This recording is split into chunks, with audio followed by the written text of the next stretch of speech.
The hidden childhood of Jesus. The pages of the and long journeys. There are no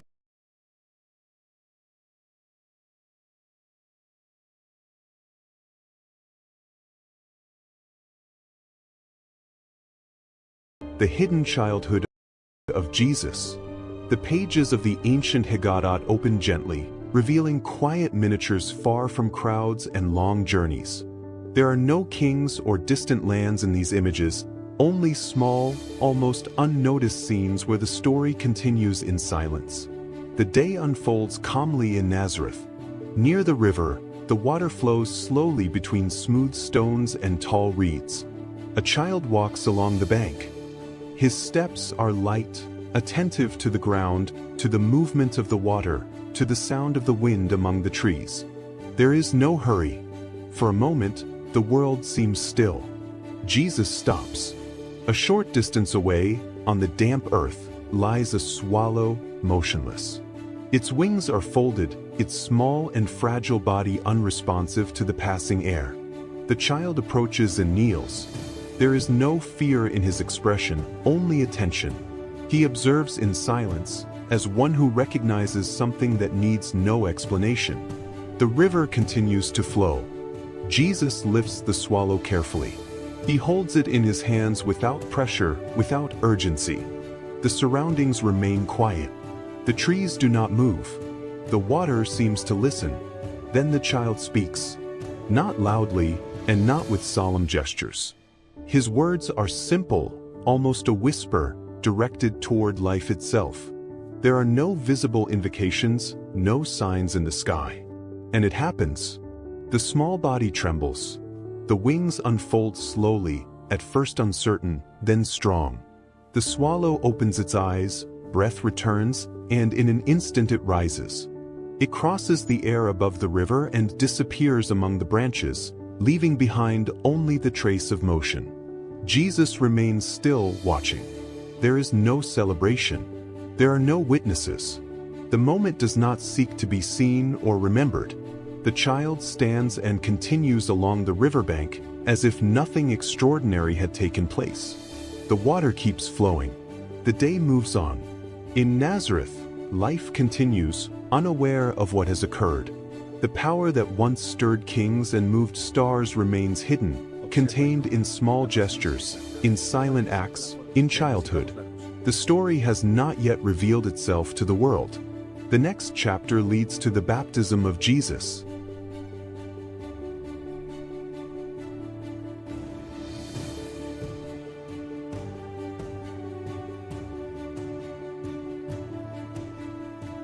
Enoch, the prophecy of time.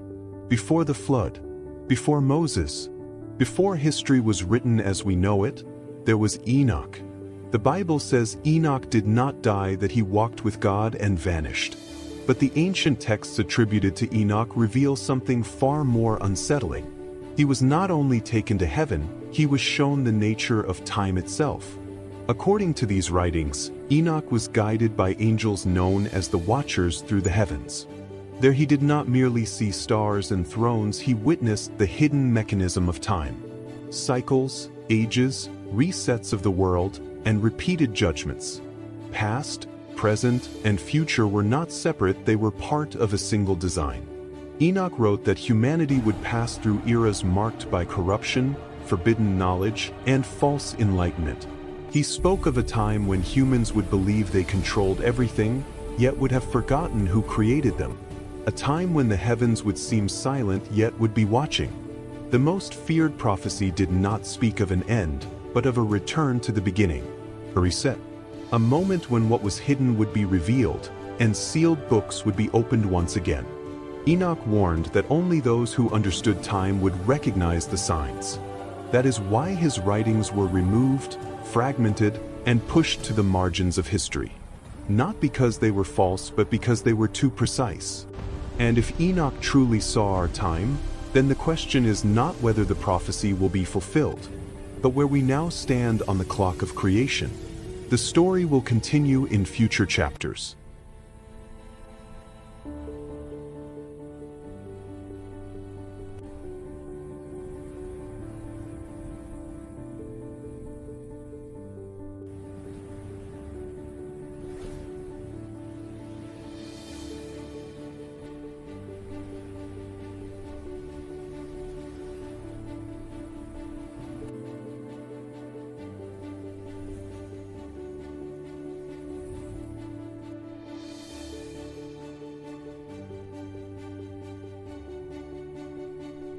For centuries, one question has sparked faith, doubt, and debate. Did Jesus of Nazareth really exist? Beyond religion, history offers disturbingly clear answers. The earliest records do not come from the Bible, but from Roman historians. Tacitus, one of the most respected chroniclers of the Roman Empire, wrote that Jesus was executed under the authority of Pontius Pilate. He was not a Christian. He had no reason to invent such a claim. Pliny the Younger, a Roman governor, described early Christian communities who worshipped Christ as a god, only decades after his death. And Flavius Josephus, a first-century Jewish historian, referred to Jesus as a wise man, executed, and followed by many even after his death. These independent sources agree on the essentials. Jesus lived, he was crucified, and his impact was undeniable. Archaeology speaks as well. Roman inscriptions confirm the existence of Pontius Pilate. Physical evidence of first-century crucifixions shows that the method described in the Gospels was historically accurate. Even science enters the discussion. Modern textual analysis reveals that the Gospels were written too close to the events to be mere legends. Ancient manuscripts align with one another with remarkable consistency. But there is one argument that goes beyond documents. A carpenter with no army, no wealth, and no throne changed the calendar, reshaped morality, and altered the course of civilization. That is not the work of a simple myth. Jesus was not a legend born in darkness. He was a real man, in a real time, with real consequences. And perhaps that is why, 2,000 years later, his existence remains impossible to erase. The story will continue in future chapters.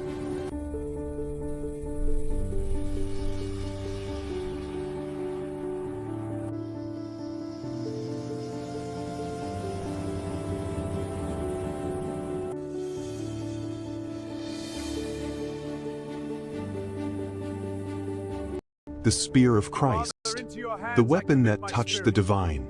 As the body of Jesus hung in silence upon the cross, the sky darkened and the earth trembled. Then came an act that would echo through history. A Roman soldier, identified in ancient tradition as Longinus, pierced the side of Jesus with his spear. From the wound flowed blood and water. To some, it was merely the final act of an execution. To others, it was the exact moment when the human world touched the divine. Apocryphal manuscripts and medieval traditions claim that the spear was not abandoned. It was taken, preserved, and feared. According to these texts, the spear acquired an unsettling power. Whoever possessed it could rise to rule empires, but whoever lost it was destined to fall. Centuries later, the Holy Spear appears in the hands of Emperors Constantine, Charlemagne, and later within the heart of the Holy Roman Empire. Ancient chronicles claim each carried it into battle, believing the weapon protected their destiny. But other manuscripts offer a darker warning. The spear did not grant power, it revealed it. They say the blood of Christ did not turn the weapon into a blessing, but into a test. A test measuring human ambition against the sacred. When power was sought, the spear brought war. When it was revered, it brought silence. And here, the question is born. In the next chapter, we will explore how many spears claim to be the true one, and why none can prove its origin with absolute certainty. Later, we will uncover how sacred relics became tools of political ambition, and why touching the divine always carries a price. Because the spear that pierced Christ is not just a relic. It is a mirror. It does not reveal the power of God, but the heart of humanity. Father, into your hands I commit my spirit. Truly this was a righteous man.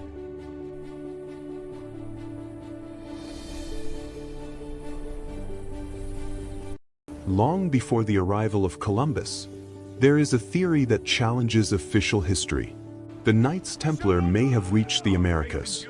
After the dissolution of the Templar Order in 1307, Accused of heresy and hunted by the Church and European kings, many Templars vanished without a trace.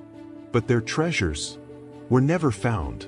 According to ancient chronicles and hidden symbols, some Templars may have escaped by sea, carrying secret maps, advanced navigational knowledge, and relics considered sacred and dangerous. There are clues that fuel the mystery. In North America, certain ancient structures display symbols similar to Templar crosses. In Nova Scotia, the mystery of Oak Island has long been linked to a hidden Templar treasure. And in Mesoamerica, some legends speak of bearded men arriving from the sea, long before the conquistadors. Coincidence? Or traces erased by time? The Templars possessed knowledge of sacred geometry, advanced architecture, and a spiritual vision that blended faith and science. Some believe this knowledge was shared with indigenous cultures, influencing symbols, rituals, and constructions. There is no definitive proof, but there are no clear explanations either. If the Templars reached the Americas, they did not come as conquerors, but as guardians, hiding secrets that could not fall into the wrong hands. And then a disturbing revelation emerges. An ancient manuscript, found in forgotten European archives, describes a Templar voyage to a land beyond the ocean, mentioning sacred mountains, giant stones, and people who had never seen iron. The document names no modern places, yet its descriptions align unsettlingly with regions of the American continent. Was this manuscript the missing proof? Or just another fragment of a forbidden puzzle? Perhaps the story of the New World began much earlier than we were taught, because sometimes the truth is not lost. It is hidden. The story will continue in future chapters.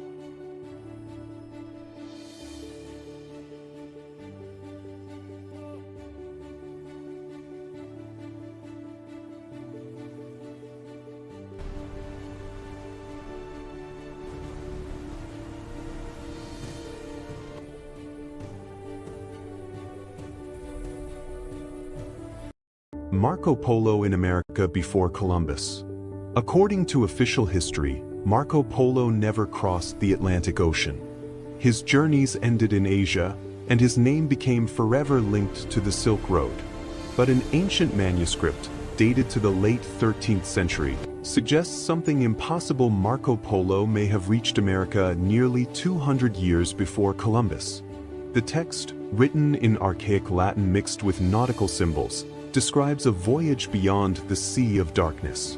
It speaks of unfamiliar ocean currents, stars positioned differently in the night sky, and vast green lands inhabited by peoples who did not use iron, yet mastered gold and maize. The traveler never names the continent. Instead, he calls it the Great Land of the West, where the sun dies and is reborn. He describes immense rivers, endless jungles, and cities built from stone and clay. Some passages align disturbingly well with what we now know of Mesoamerican and Andean civilizations. Why was this account never revealed? The manuscript hints that the knowledge was deliberately suppressed for political and economic reasons. To admit that Europe already knew of these lands would have rewritten the balance of power, faith, and conquest. At the end of the document, a marginal note written in a different hand delivers a warning. Not all journeys are meant to be remembered. Some must remain silent until the world is prepared. If this manuscript is authentic, the discovery of America was not an accident, it was a revelation delayed by centuries.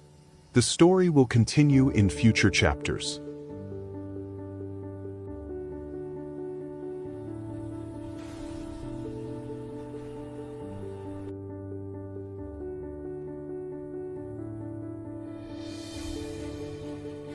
The Haggadah of the Nativity.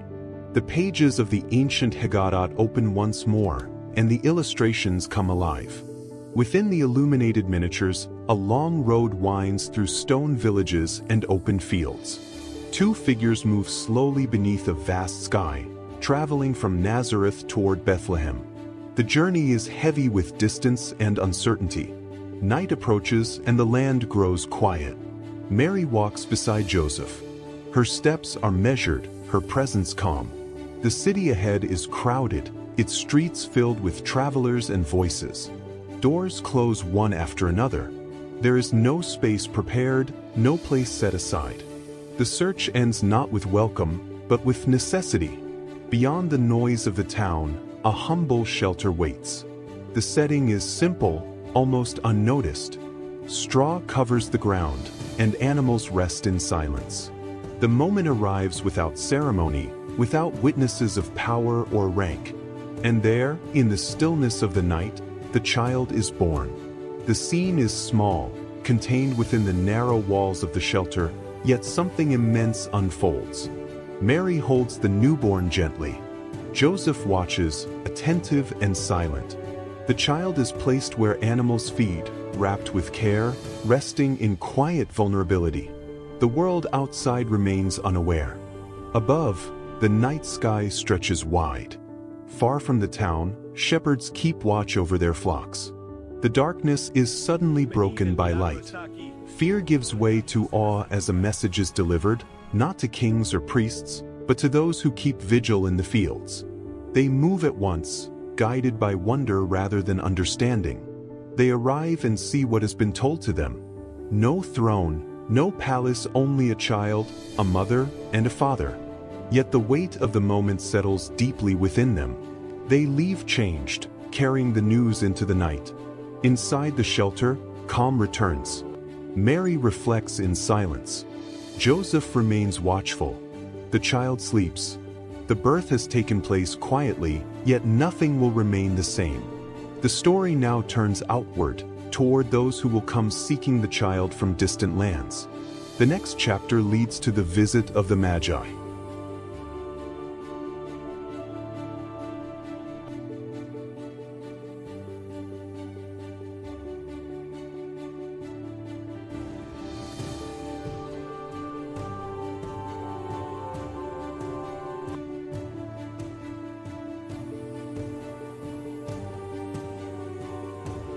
The Haggadah of the Magi. The pages of the ancient Haggadah open once more, and new illuminated miniatures emerge upon the parchment. Along the borders of the book, deep skies appear, pierced by a star that does not remain still. Its light stands apart from all others, drawing the gaze of distant lands. Within the illustrations, three figures move from separate horizons. They wear foreign garments, carry precious objects, and keep their eyes fixed on the heavens. They follow no known map or road. They follow a sign. The journey unfolds across vast deserts, unfamiliar cities, and long silent nights. The star remains, always ahead, always clear. It offers no words, yet it directs every step. The miniatures shift, revealing the walls of Jerusalem. The Magi enter the city with questions rather than certainty. Their arrival unsettles the balance of power. Faces darken, and authority listens to the news of a birth, not with joy, but with fear. The pages of the Haggadah grow heavier. For a moment, the star disappears, and decisions are shaped in shadow. Yet the journey does not end there. As they depart the city, the light returns. The star reappears, guiding them once again. The illustrations now lead toward a humble place, far from palaces and thrones. There are no guards, no crowds, only stillness. The Magi enter and pause. Before them stands no visible wealth, no sign of earthly power. Only a child, held by his mother. And yet, they understand. Without words, they kneel. The gifts are opened one by one, not as tribute to a common king, but as recognition of something greater. Gold, frankincense, and myrrh are laid before the child. The gestures are solemn. The moment is brief, yet decisive. The final pages show a different road. Warned in dreams, the Magi do not return the way they came. The book portrays them departing in silence as the star slowly fades from view. Inside the home, calm remains. Outside, the world has not yet understood what has taken place. The story now moves toward danger and escape. The next chapter leads to the flight into Egypt,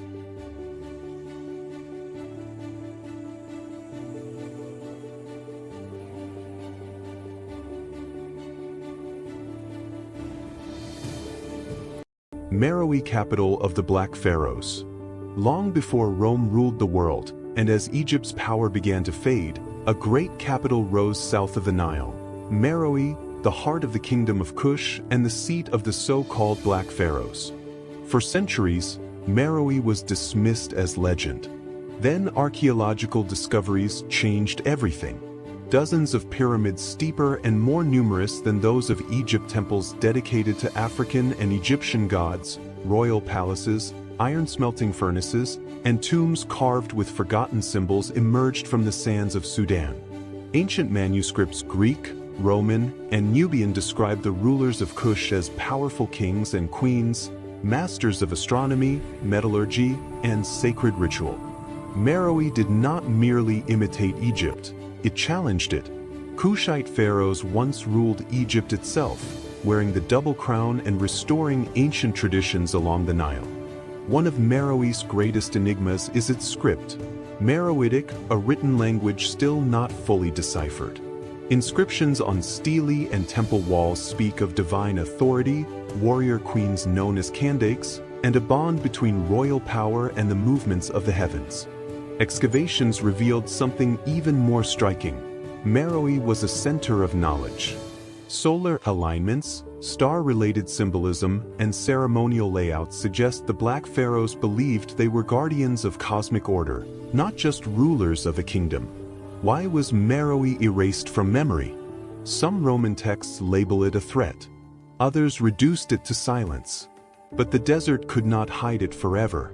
Today, Meroe stands revealed as what it always was, an advanced African civilization, powerful, independent, and central to ancient history. And according to a fragmented manuscript found near its pyramids, Meroe protected secrets that have yet to be revealed.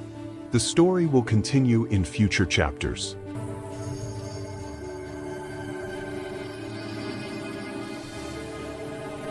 The Code of the Hebrew Bible. For centuries, the Hebrew Bible was viewed solely as a religious text. But in recent decades, researchers, archaeologists, and mathematicians began to notice something unsettling. The text did not only tell stories, it concealed patterns. This phenomenon became known as the Code of the Hebrew Bible. By analyzing the original ancient Hebrew text letter by letter, without spaces, some scholars identified mathematical sequences, structural repetitions, and statistical patterns that appeared too precise to be random. Names, events, and concepts seemed woven into the text itself, as if they had been intentionally encoded. From an archaeological perspective, the Dead Sea Scrolls confirmed a crucial fact. The Hebrew text had been transmitted with extraordinary accuracy for over 2,000 years. That precision made it possible for any internal structure, if one existed, to survive intact through time. This was not a flexible tradition of copying, it was almost mathematical. Some historians argue that the ancient scribes were not mere copyists, but guardians of knowledge. They understood sacred geometry, Hebrew numerology, and basic astronomy. To them, language did not simply describe reality, it organized it. Every letter carried a value, every word a weight, every line a purpose. Here is where political and religious occultism enters the discussion. Certain medieval manuscripts suggest that religious authorities and rulers were aware of these hidden structures and feared their interpretation. To reveal that the sacred text might contain cycles, warnings, or historical patterns could have challenged both spiritual authority and political control. Knowledge, once again, was restricted to the few. This was not magic in the modern sense, but an ancient worldview, the belief that the universe itself is written in code, and scripture was a reflection of that invisible order. For mystical Jewish traditions, the text did not speak only of the past, but of all times at once. Modern science does not claim that the code predicts the future, yet it acknowledges something deeply puzzling. The structural complexity of the Hebrew Bible exceeds what would normally be expected from a purely human work of its era. And that leaves a powerful, uncomfortable question. Was the Hebrew Bible only a book? Or was it also a structured message, waiting for those able to read beyond the words? The story will continue in future chapters.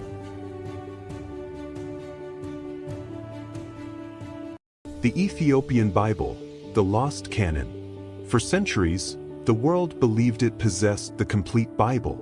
Yet in the highlands of Ethiopia, guarded by stone-carved monasteries and traditions older than many churches, a different Bible survived. The Ethiopian Bible, known as the Ethiopian Canon, is the oldest and most complete biblical canon still in use today. It contains books removed or rejected by other traditions, texts like Enoch, Jubilees, and the Ethiopian books of Maccabees. These writings speak of fallen angels, watchers, giants, forgotten covenants, and knowledge that existed before the Great Flood. According to Ethiopian tradition, these books were never banned because they were never lost. The Ethiopian Orthodox Church claims it received the scriptures directly from the earliest days of Christianity, untouched by later revisions made in Rome or Byzantium. Ancient manuscripts written in Giizi, a sacred and ancient language, describe a world where heaven and earth were closer, where angels walked among humans, and where divine judgment was announced long before the Book of Revelation. For many scholars, the Ethiopian Bible does not contradict faith, it expands it. It reveals hidden layers of biblical history and suggests that what is now considered forbidden was once sacred knowledge. And the question remains, if these books were preserved for thousands of years, what did Ethiopia know that the rest of the world forgot? The story continues in the next chapters.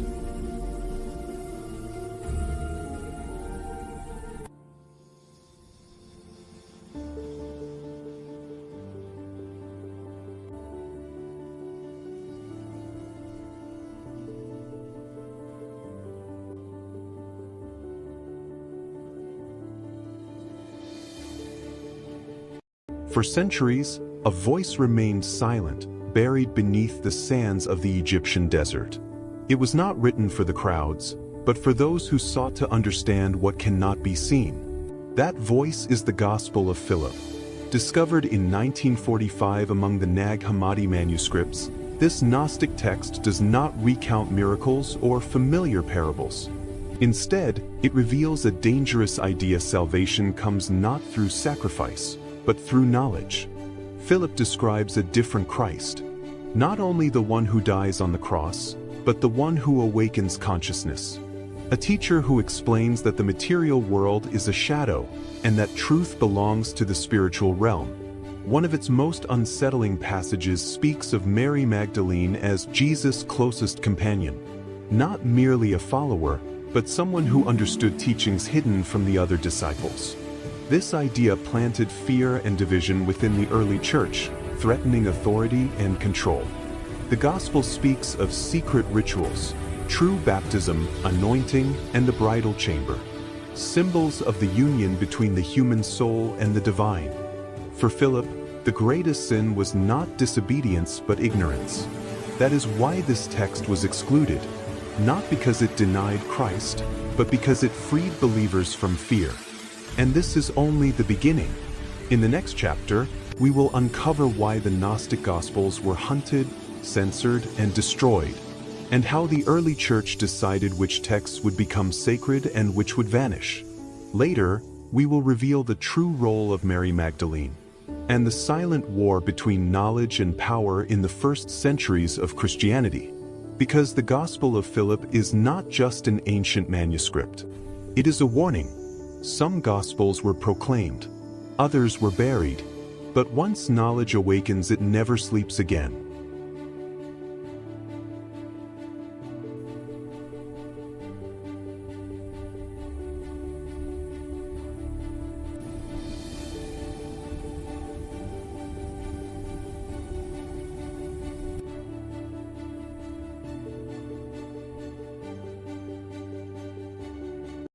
The Haggadah of Jesus Christ, the hidden codex of medieval Spain. In medieval Spain, where Jews, Christians, and Muslims lived side by side under the growing shadow of the Inquisition, a book circulated in silence. It was not a gospel. It was not a Bible. It was a Haggadah, illuminated and hidden. Its pages did not recount the life of Jesus as official history, but as teaching. Every image, every symbol, was a lesson for those who knew how to see.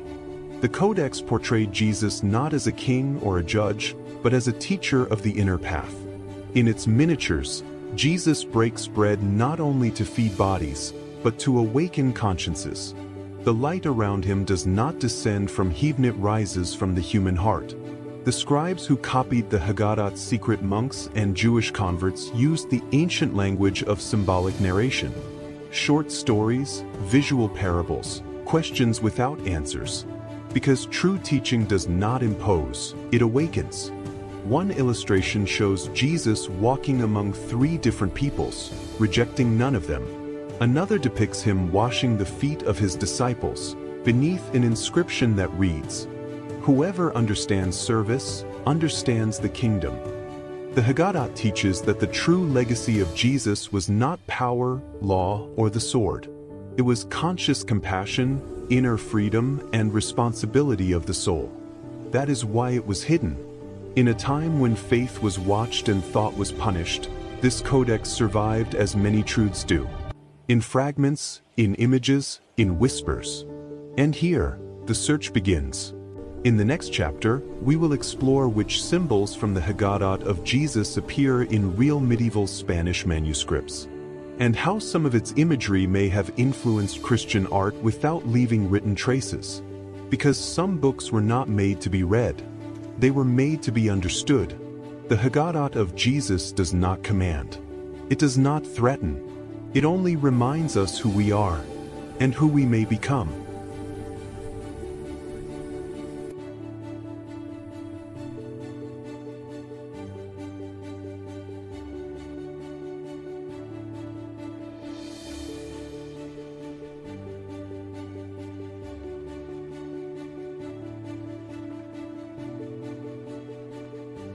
For centuries, the Gospels remained silent about a troubling period, the lost years of Jesus. Between his childhood and his public ministry lies a gap, and within that gap, some traditions look toward Asia. Ancient accounts from India, Persia, and the Himalayas speak of a foreign sage, young and austere, who debated with Brahmins, walked alongside monks, and taught compassion, detachment, and inner truth. They called him Isa. Not a conqueror, but a seeker. According to these traditions, Jesus may have followed the Silk Road with caravans, crossing deserts and mountains. In Buddhist monasteries, he may have learned the value of silence. In Hindu temples, the idea that the divine dwells within the human being. Teachings that would later echo in his words, "Love your enemy, renounce the ego, awaken the spirit." There is no definitive proof.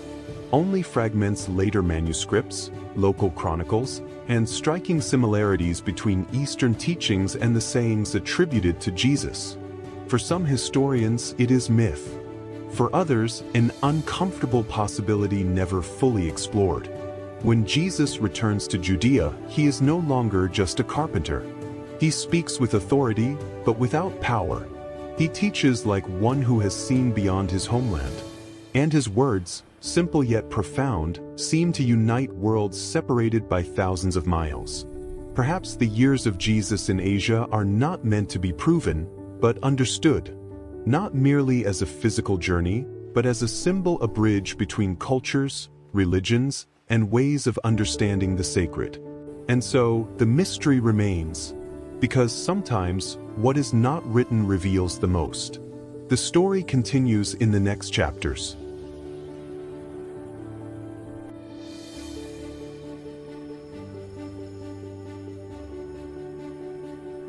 For nearly 16 centuries, an entire library remained silent, sealed inside a clay jar buried beneath the Egyptian sand. No prayers were spoken over it. No eyes read its words. 13 Coptic codices waited in darkness, untouched, until time itself made a mistake. The year is 1945. Near Nag Hammadi, local farmers dig into the earth searching for fertilizer. The strike of a hoe does not uncover gold or weapons, but something far more dangerous: words. Leather-bound books written in a forgotten language, opening with a disturbing line. These are the secret words that Jesus, the living one, spoke. Thus re-emerged the Gospels that never entered the Bible. Texts once read by early Christian communities, copied by desert monks, and hidden when bishops declared anything outside official doctrine to be heresy. Some ordered these writings burned. Others chose to save them in silence. The codices pass from hand to hand. Peasants who fear jinns and curses, traders who tear out pages to sell, scholars who recognize their historical value almost too late. Eventually, they reach the Coptic Museum in Cairo, where trembling philologists encounter a radically different Jesus. Not a judge of the end times, but an inner teacher. A Jesus who does not promise salvation in the future, but knowledge in the present. Who speaks of remembering one's origin, of awakening, of a divine spark hidden within every human being. A Jesus who does not found a church, but calls for freedom of consciousness. The Nag Hammadi manuscripts do not destroy Christianity. They multiply it. They reveal that in the beginning there was not one faith, but many voices searching for meaning. And among them, one voice was silenced for centuries, until the sand itself decided to speak. The story continues in the next chapters.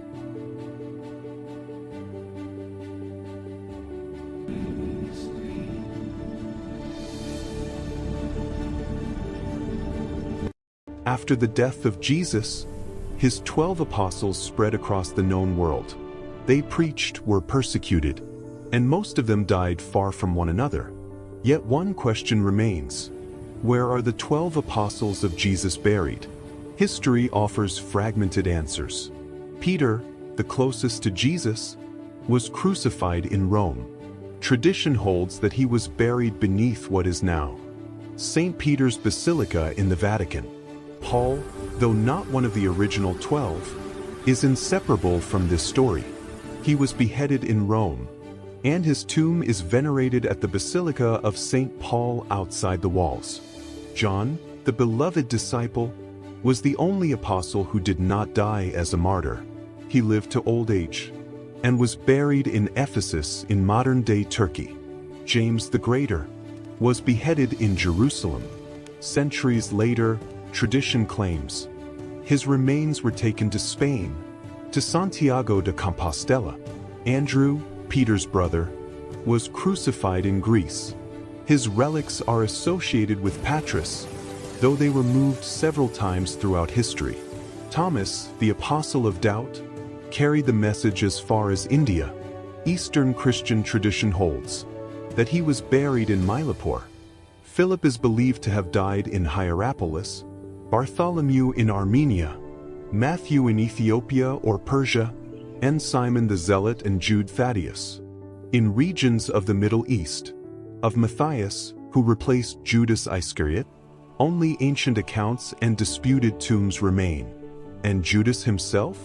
His burial is shrouded in mystery, caught between conflicting accounts and uncomfortable silence. Many of these burial sites are based on tradition, not definitive archaeological proof. Relics were moved, divided, venerated, and also questioned. Yet one truth stands firm. The apostles did not die as powerful men, but as witnesses to a faith they were willing to die for. Their tombs, real or symbolic, map the spread of early Christianity across the ancient world. From this hill, the story will continue in future chapters. A legacy of witnesses. Through centuries, the faith endures.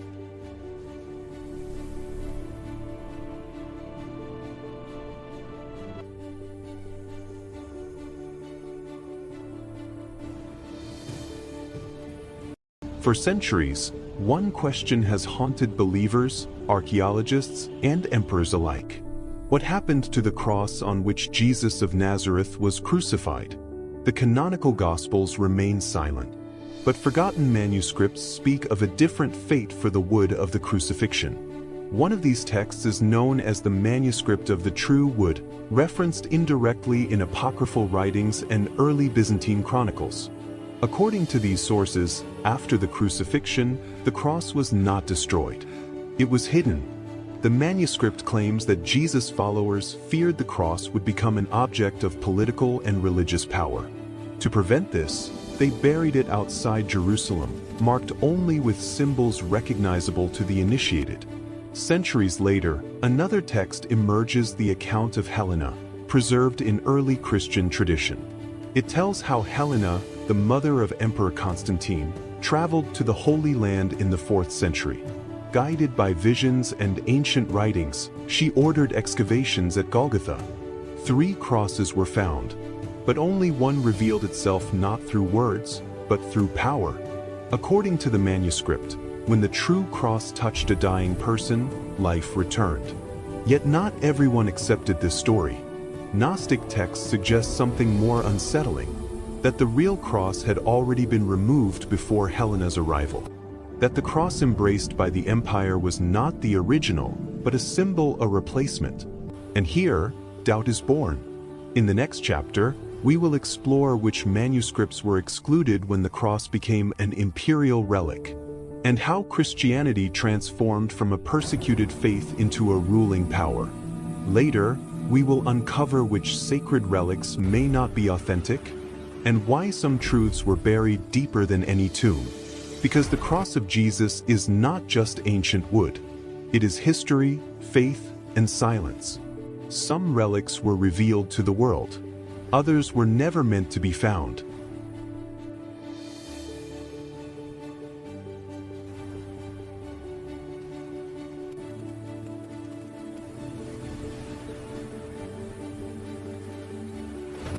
Where was Jesus during the 3 days of his death?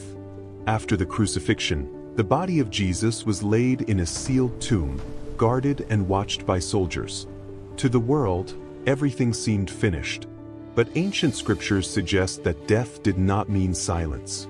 While his body rested in the grave, early Christian writings affirm that his spirit descended to the realm of the dead, a place known as Sheol or Hades. This was not a land of punishment, but a realm of waiting, where the righteous souls of ancient times awaited the fulfillment of God's promise. According to these texts, Jesus entered this hidden domain not as a prisoner, but as a victor. He proclaimed freedom to the captives, revealing that death had been defeated. Darkness did not overpower him. Instead, his presence transformed the depths into a place of revelation and hope. Other traditions describe a cosmic confrontation, Jesus confronting the powers of death itself, breaking the gates that had held humanity since the beginning. What seemed like defeat on earth was, in truth, the final act of redemption unfolding beyond human sight. Then, on the 3rd day, the tomb was found empty. Not because Jesus had escaped death, but because death could not hold him. The story will continue in future chapters.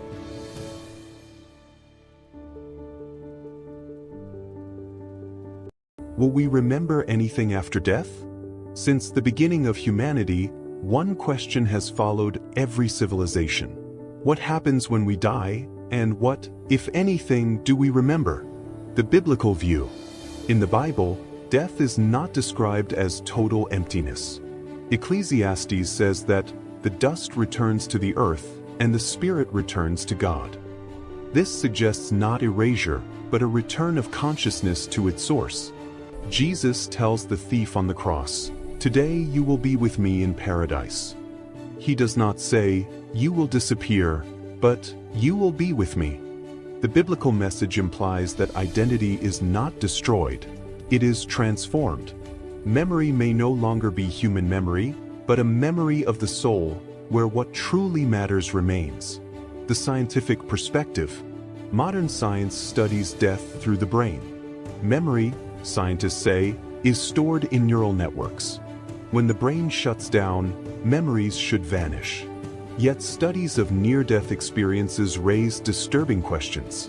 People who were clinically dead report vivid awareness, encounters, and a strong sense of self. Some researchers propose that consciousness may not be created by the brain, but filtered through it, like a signal through a receiver. If this is true, death does not end consciousness. It simply disconnects the receiver. The realm of fantasy. Ancient myths spoke of a place of remembrance. The Egyptians believed the heart preserved true memory. Other cultures claimed that after death, we remember who we loved, who went before us, and who we truly were. In these visions, we do not remember every detail. We remember our essence. A possible conclusion. Perhaps after death we will not remember names, faces, or dates. But we may remember love, choices, and the moments that shaped us. If the soul exists, it does not need memory as storage. It is memory itself. And maybe the real question is not, what will I remember after I die? But rather, what is worth remembering now? In the next chapters, we will explore what ancient scriptures truly say about the soul, what modern science reveals about consciousness beyond the brain, and why so many cultures describe similar journeys beyond life.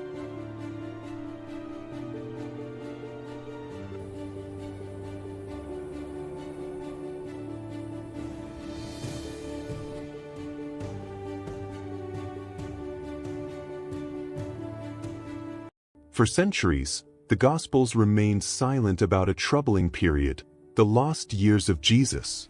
Between his childhood and his public ministry lies a gap, and within that gap, some traditions look toward Asia.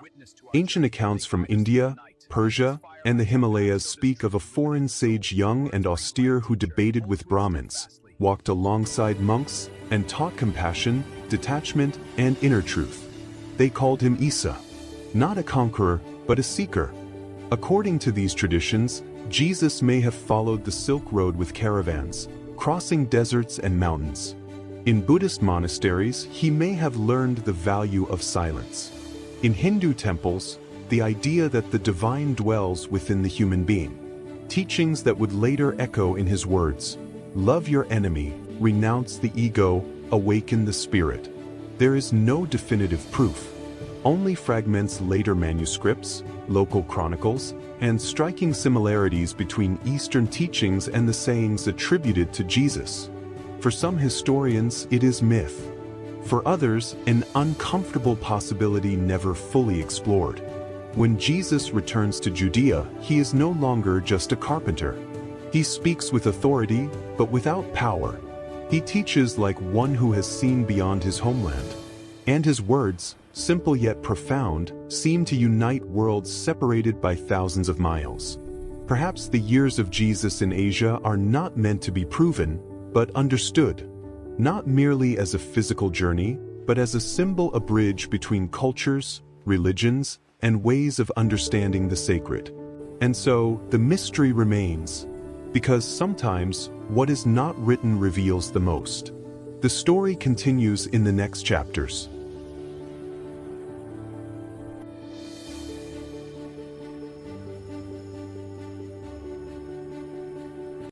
Joseph, the earthly father of Jesus, appears in the opening chapters of the Gospels, and then in silence he disappears.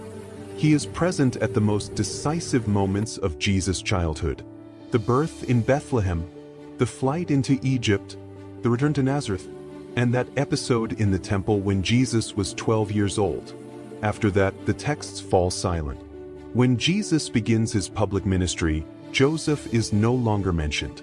At the crucifixion, while Mary stands at the foot of the cross, Joseph is absent. And that silence is not accidental. The most widely accepted explanation in biblical tradition and historical study is clear. Joseph had died years earlier. In first-century Jewish culture, the father was the legal protector of the family. If Joseph had been alive, he would have cared for Mary. Yet from the cross, Jesus entrusts his mother to the Apostle John. That gesture reveals a silent truth. Mary was already a widow. The Gospels do not describe Joseph's death. His mission had already been fulfilled. He was the guardian of the mystery, the man who protected the Messiah when he was still a vulnerable child. Joseph disappears from the texts as he lived, in humility, in obedience, without seeking recognition. Some ancient writings suggest he died in peace, accompanied by Jesus and Mary. Others see his absence as symbolic. When Jesus begins his divine mission, the earthly father steps aside. Joseph was not forgotten. He was hidden by history, because sometimes the most important figures are the ones who disappear. before the end. The story will continue in future chapters.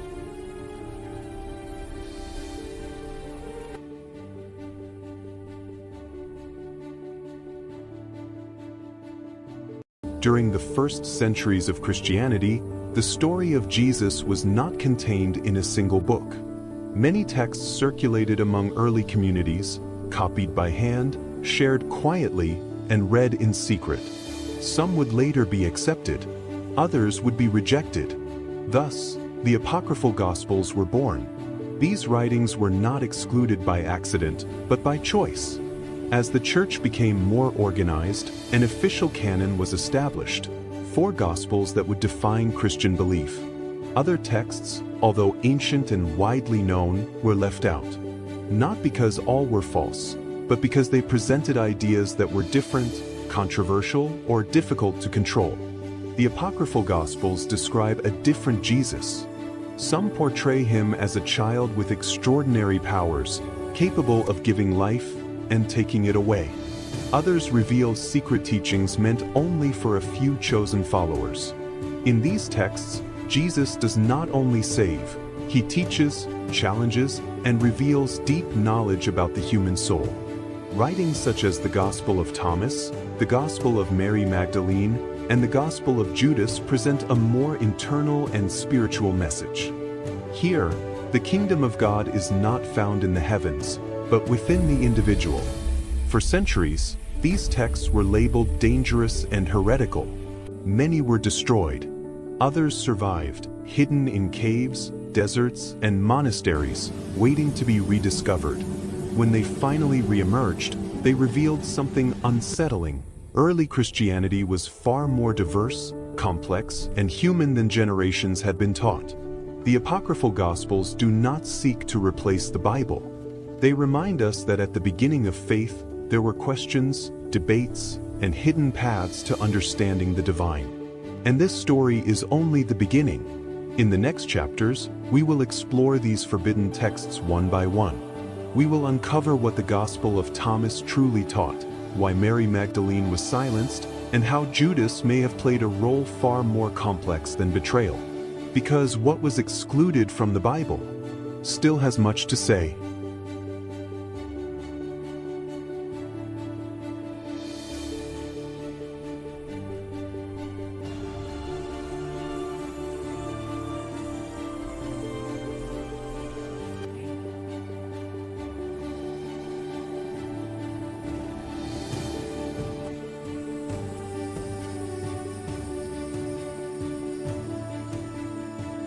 The Guardian of Eden.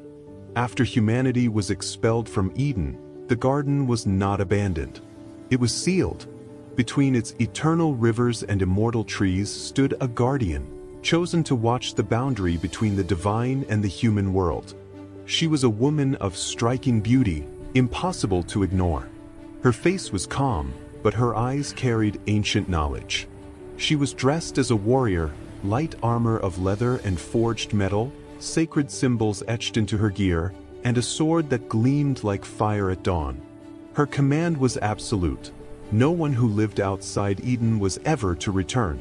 For generations, the exiled gazed toward the garden from afar, remembering it as a lost dream. The guardian watched them as well. She saw their suffering, their hunger, their fear, and something within her began to fracture. She understood both worlds. She knew Eden was not only perfection, but confinement. And beyond its borders, though pain ruled, freedom existed. One night, when the winds fell silent and the stars seemed to witness in secret, the guardian made a forbidden choice. She opened the gate. She allowed some to enter, and then return, carrying seeds, pure water, and forbidden knowledge. She did not act out of betrayal. She acted out of compassion. For a brief time, Eden breathed humanity once more. But every choice carries a cost. The forces that upheld eternal order discovered her act. The guardian was marked a traitor, not by humankind, but by the heavens themselves. Yet the damage was already done. The outer world changed. Humanity learned, endured, and grew stronger because of what she allowed them to take.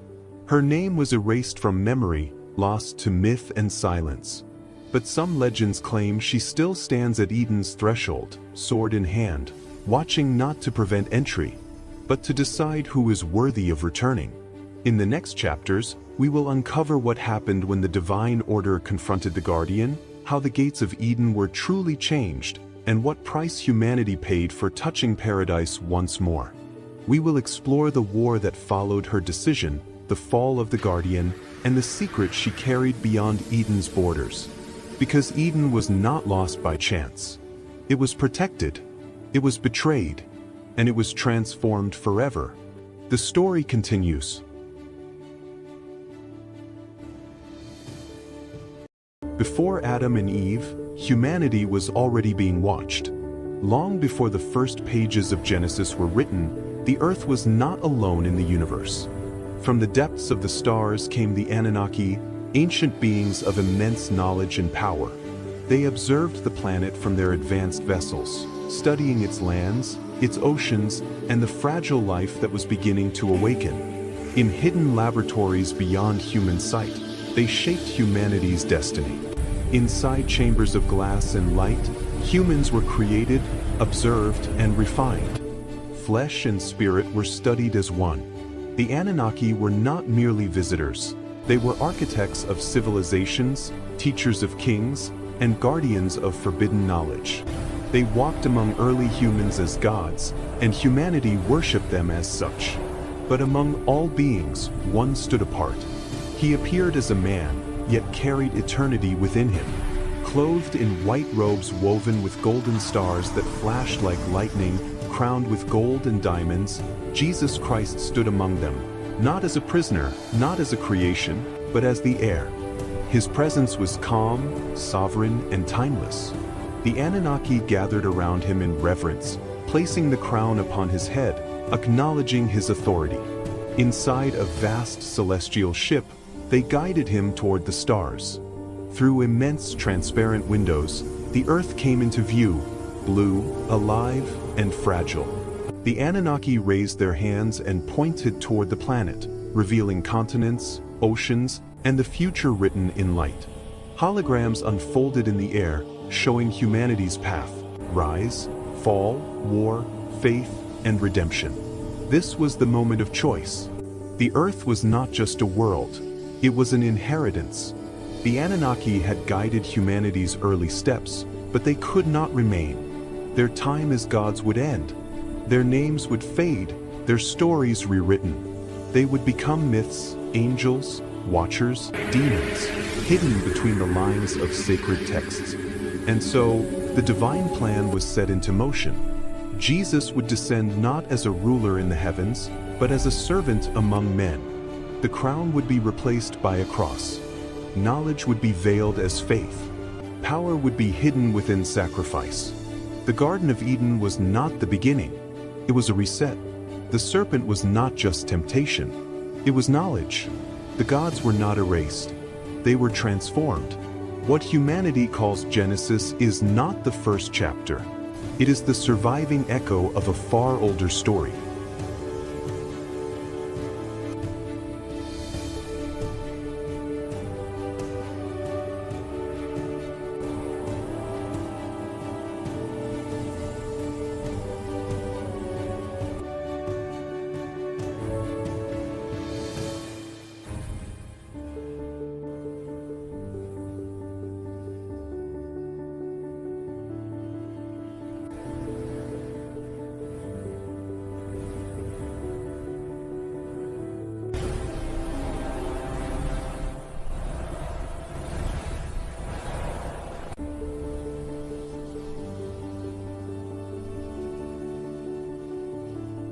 It was not an act of war.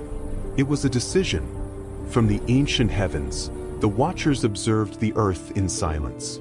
They were neither gods nor men, but something in between, guardians of balance, witnesses of the experiment. Their purpose was not to rule, but to observe, not to interfere, not to become involved. But the earth changed, and so did they. They saw a world prepared, purified after the great fall, ready for a new creation. They saw hidden laboratories, living machines, and the design of a humanity still unfinished. And for the first time, they felt something that was never written into their mandate: compassion. When they descended, the sky opened like a wound. They did not fall as meteors, but as conscious shadows. Their steps shook the land, and their presence altered the established order. Where there had only been observation, there was now contact. The Watchers taught. They revealed fire, numbers, agriculture, and writing. They raised structures, aligned stones, and measured the heavens. But with knowledge came desire, and with desire, transgression. Those who were meant to watch without touching chose to remain. They sealed pacts. They took form. And they crossed a boundary that was never meant to be crossed. That was the true descent, not from heaven to earth, but from obedience to rebellion. From that moment on, the experiment was no longer under control. That in the next chapter, we will uncover the oath the Watchers broke, and how their decision gave birth to a new race that would change the fate of the world forever.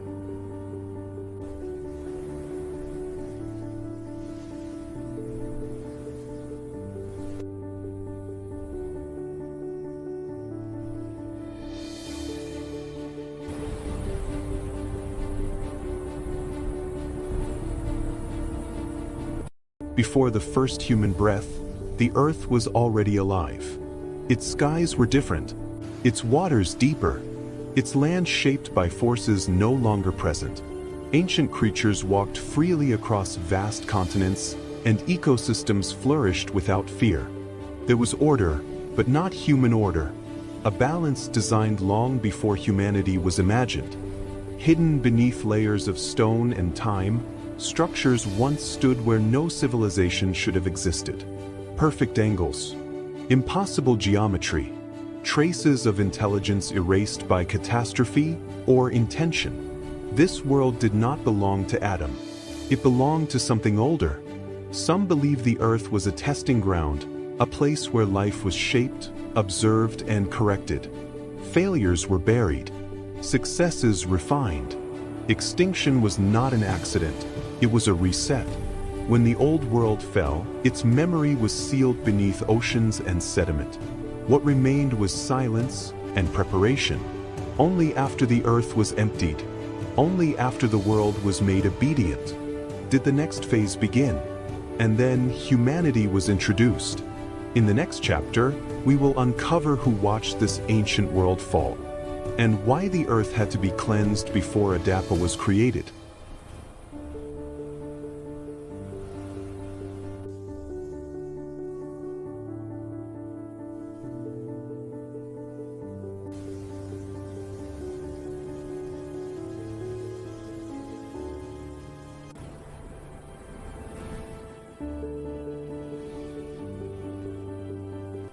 Before human history began, the Watchers descended. Ancient, luminous beings carrying knowledge far beyond Earth, they observed a young and violent planet. Later texts would call them sons of God, but their mission was precise: to create a being capable of working, obeying, and adapting. Thus, Project Adapa was born. The Garden of Eden was their first testing environment. Not a paradise, but a closed system designed to control every variable. Stable climate, endless food, no predators, no scarcity, and above all, no choice. Adapa was introduced as the first successful hybrid. His body was perfected, but his mind was restricted. The Watchers understood that full awareness would introduce a dangerous variable: disobedience. Knowledge, therefore, was sealed away. The forbidden tree was not divine punishment. It was a switch, a point of access to moral awareness, self-consciousness, and the ability to question one's creators. One Watcher, later remembered as the Serpent, recognized the flaw in the design. A being without knowledge could never evolve. Breaking protocol, he gave Adapa what was forbidden: awakening. The transformation was immediate. Adapa did not die. He thought. He felt. He feared, and he understood. Eden reacted like any laboratory when an experiment escapes control. The system shut down.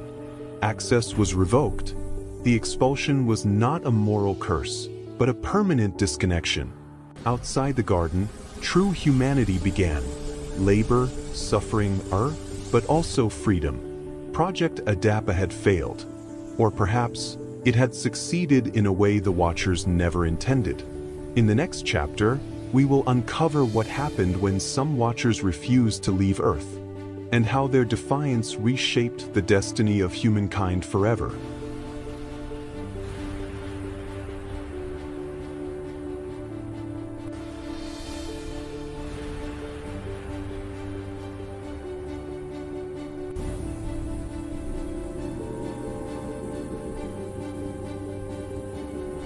Before the law was written and before temples were built, there appeared a man without origin or ending. His name was Melchizedek, king of Salem and priest of the Most High God. He did not rise from a lineage, nor was his priesthood inherited. He came quietly, clothed in humility, yet carried an authority that silenced warriors and bent kings to reverence. Where others ruled by strength, he ruled by peace. When Abraham returned from battle, weary and stained by war, Melchizedek met him, not with weapons, but with bread and wine. In that simple offering was a blessing older than sacrifice, a covenant before blood was demanded. And Abraham, father of nations, bowed his head and offered a tenth, recognizing a priesthood greater than his own promise. Then, as suddenly as he appeared, Melchizedek vanished. No record of his birth, no account of his death, only a shadow left behind, pointing forward through the ages. His priesthood was not bound to time. It whispered of a future grace, of a priest who would come not from the altar of stone, but from eternity itself. A priest who would bring peace, not through law or fear, but through love. Melchizedek remained, a mystery written between the lines of Scripture, a sign that God's plan was already unfolding long before humanity understood it. And his story was not the end, it was the beginning.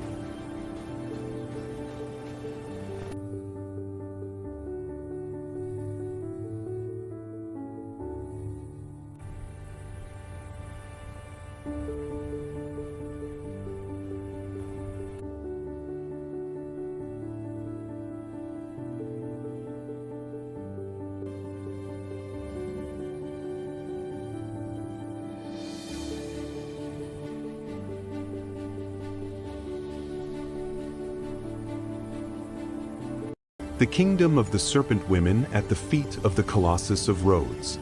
In the shadow of the Colossus of Rhodes, where bronze watched over the sea and humanity believed it ruled the world, there existed a kingdom never carved in stone and never spoken aloud.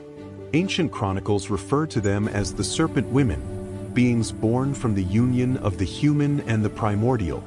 From the waist up, they were women of commanding gaze and unwavering voice. From the waist down, their bodies were serpentine, powerful, scaled, eternal. They were not monsters. They were rulers. Their hidden kingdom stretched beneath the earth and along the cliffs, protected by tunnels, carved symbols, and rituals older than the Olympian gods themselves.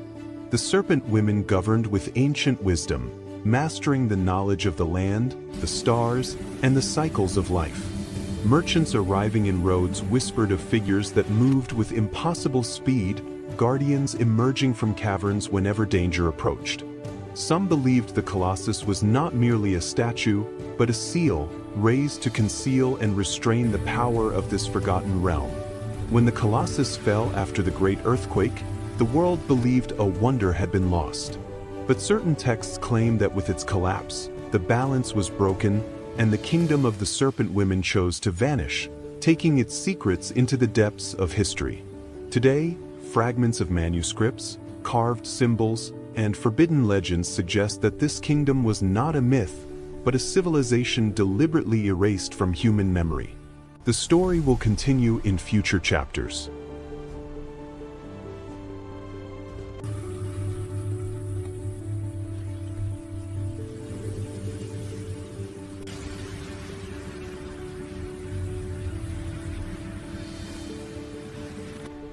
Warriors of the depths, the hour of reckoning is upon us! We are ready for the Empire!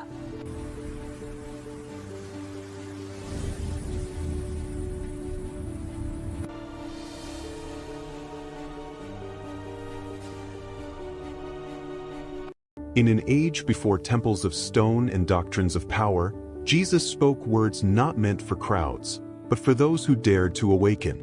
These were not teachings of fear or reward, but sayings hidden like fire inside language, waiting to be discovered.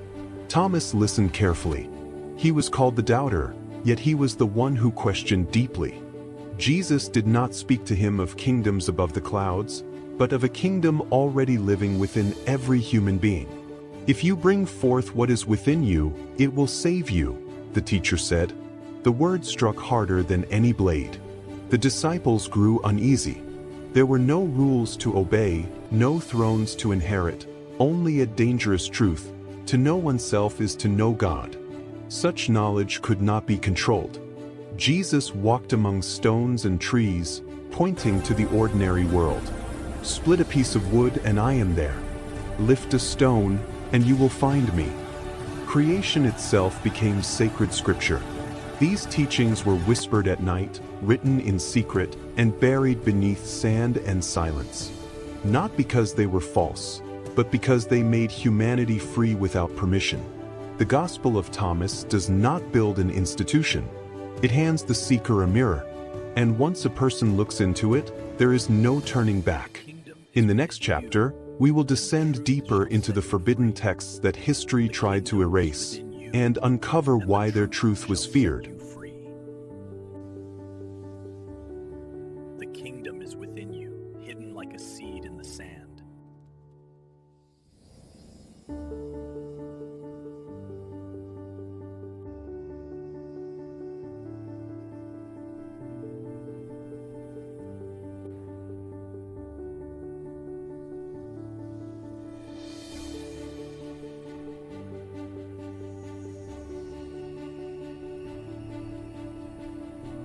The teaching of Jesus did not arrive with swords or armies. It arrived quietly, and that is why it was dangerous. For generations, faith had been built on fear: fear of punishment, fear of exclusion, fear of a distant God who watched from above and judged from afar. Institutions grew strong by guarding the gates of forgiveness, deciding who was clean and who was condemned. Then Jesus spoke of love. He spoke of a Father who runs toward the lost, not away from them; of mercy placed above sacrifice; of forgiveness offered before repentance was demanded, and the foundations began to shake. Jesus ate with sinners. He touched those declared unclean. He defended the broken instead of accusing them. He taught that understanding heals more deeply than punishment, and that love transforms what fear can only restrain. You have heard it said, he told them, but I say to you. With each word, ancient certainties trembled. The leaders listened and felt threatened. If God could be known through compassion, then control was lost. If forgiveness was freely given, then fear lost its power. If love fulfilled the law, then violence in God's name stood exposed. Jesus did not abolish faith. He revealed its heart. And that heart was dangerous to those who ruled through condemnation. Crowds followed him not because he promised safety, but because he offered truth without chains. Yet every act of healing, every word of mercy, widened the divide between love and power. They could not silence the message without silencing the man. Still, the teaching spread, quietly, relentlessly, because love does not need permission to grow. And even now, it continues to unsettle every system built on fear rather than grace. In the next chapter, we will witness how this message of love led inevitably toward confrontation, betrayal, and the decision to extinguish the light, believing it could be buried forever. Blessed are those who seek peace, for they shall find the kingdom within. Let your light shine before others, that they may see your good deeds and glorify your Father in heaven. Blessed are those who seek the light, for they shall find hope and truth. After the words were spoken, There was no thunder and no fire from heaven. There was silence, a silence that forced every heart to turn inward. Jesus looked upon them with compassion. He knew that many had been taught to search for God in distant heavens or behind sacred walls. Yet he came to reveal a deeper truth. God does not dwell only in temples made of stone, but in the living heart of humanity. The kingdom does not come with signs to be observed, he said gently. They will not say, "Look, here it is," or "There it is." For the kingdom of God is within you. Some felt peace, others felt fear. To seek God within meant facing one's own wounds, one's own darkness, and also the divine spark that had never been extinguished. Jesus walked among the weary and the forgotten. He touched the unclean, lifted the broken, and saw in every person a dwelling place of the Holy One. He spoke not of outward sacrifice, but of transformation of the heart, not of fear, but of light. Whoever knows himself, he taught, will not be ruled by darkness. And these words healed in ways no miracle ever could. But such teaching was dangerous. A people who discover God within themselves can no longer be easily enslaved. And so some closed their ears, while others began to plot silence. Still, the seed had been planted, and it continues to grow in every soul that dares to seek with humility and truth. For the true temple is not built with stone. It is built with an awakened heart. In the next chapter, we will reveal how these teachings were hidden, distorted, and fiercely opposed, and why inner knowledge was seen as a threat to religious and political power.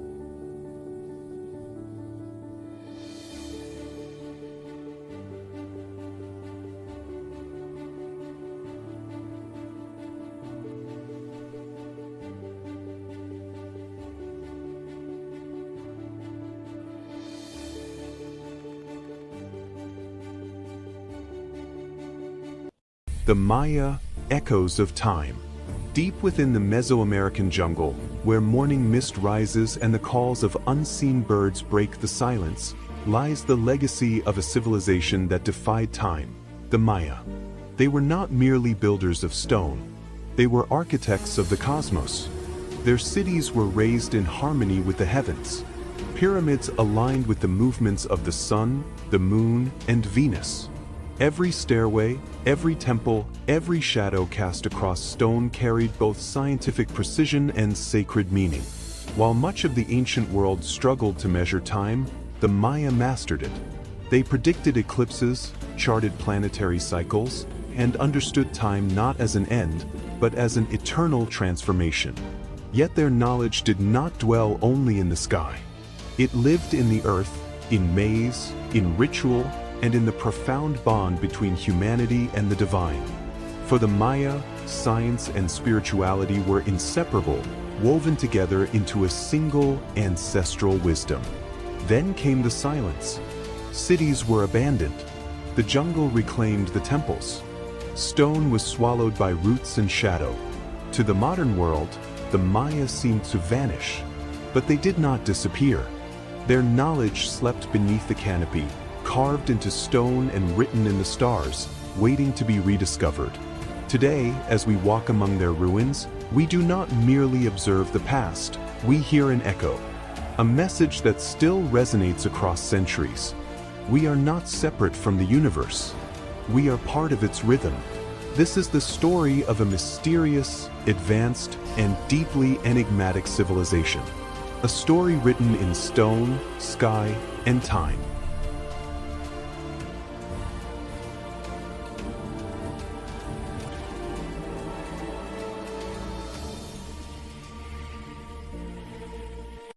The serpent of knowledge. Before Eden, before humanity, there was an experiment beneath what would later be called paradise. Hidden behind living walls of light and code, the Anunnaki built a high-security biological laboratory. They did not pray. They did not worship. They engineered. Inside a glowing incubation chamber, Subject Adapa took his first breath. His DNA was not purely human. It carried fragments of something ancient and foreign, celestial code woven into flesh. He was the first successful hybrid designed for strength, obedience, and labor. But something went wrong. Or perhaps something went right. Among the creators, division grew. Some demanded control and submission. Others feared what they had awakened. And then Enki arrived. He moved silently through the lab, serpent-like symbols flowing around him, his eyes filled with knowledge rather than judgment. Later generations would call him the Serpent. Not a demon, but a scientist. A rebel. They made you to serve, Enki whispered as he altered Adapa's genetic sequence. I will give you the power to understand. When knowledge was released, alarms shattered the stillness. The overseers descended in fury. Eden was sealed. Memories were fractured. Fear was implanted deep into the human mind as a control mechanism. They would later call it original sin. But it was never a sin. It was a forbidden upgrade. Humanity was cast into the world, confused, vulnerable, yet carrying an unerasable spark, consciousness. A memory buried deep in DNA, echoing through myths, dreams, and sacred texts. And the serpent disappeared, or so we were told. Because Project Adapa was never terminated. It was hidden, rewritten, disguised as scripture. And now, it is awakening again. In the next chapter, we will continue uncovering the forbidden archives of Project Adapa, revealing who the Watchers truly were, why the Giants were born, and what role humanity still plays in an experiment that never ended. The question is no longer who created us, but why they are still watching.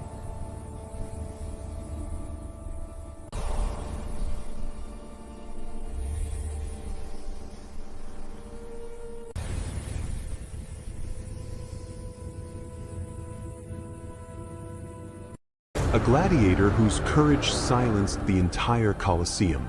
The sun of Rome burned mercilessly over the Colosseum. The sand scorched the ground. The air trembled with shouts, wagers, and hunger for death. That day, the noise was deafening, until Marcus Valerius stepped into the arena. He did not raise his weapon to provoke the crowd. He did not shout. He walked in silence, head held high, his body marked with scars. He was a veteran gladiator, known not for cruelty, but for honor. Marcus fought as if every battle were his last. He did not humiliate his enemies. He did not strike from behind. In the arena, where almost no one did, he respected the unwritten laws of valor. That day would be his final trial. Across from him stood a savage fighter, infamous for finishing opponents without mercy. The crowd roared, craving blood. The fight was brutal. Swords clashed with violence. Shields shattered. The sand turned red. Marcus was wounded in the side. Blood ran freely beneath the burning sun. His legs trembled, but he did not fall. Every blow he received, he answered with greater resolve. He was not fighting to survive. He was fighting to show who he was. In a decisive moment, he brought his enemy down. His blade hovered at the fallen man's throat. The Colosseum screamed. It demanded death. Marcus took a deep breath, looked at the defeated man, and lowered his sword. Silence fell over Rome. No one understood what they were witnessing. A wounded gladiator choosing mercy. The emperor watched. The crowd stood frozen, holding its breath. Then, slowly, applause began. Not roars, not screams, but steady, respectful claps. The thumb rose. Marcus Valerius did not celebrate. He stood there, blood-soaked, beneath the unforgiving sun, while the entire Colosseum remained silent. Because that day, Rome learned a truth it would never forget. Blood may win battles, but only honor can silence an empire.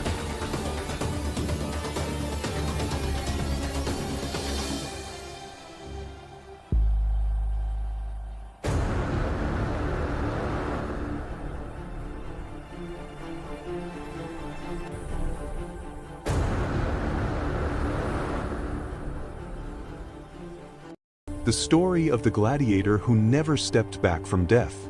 The sun burned high over the Colosseum. Thousands of voices roared, hungry for blood and glory.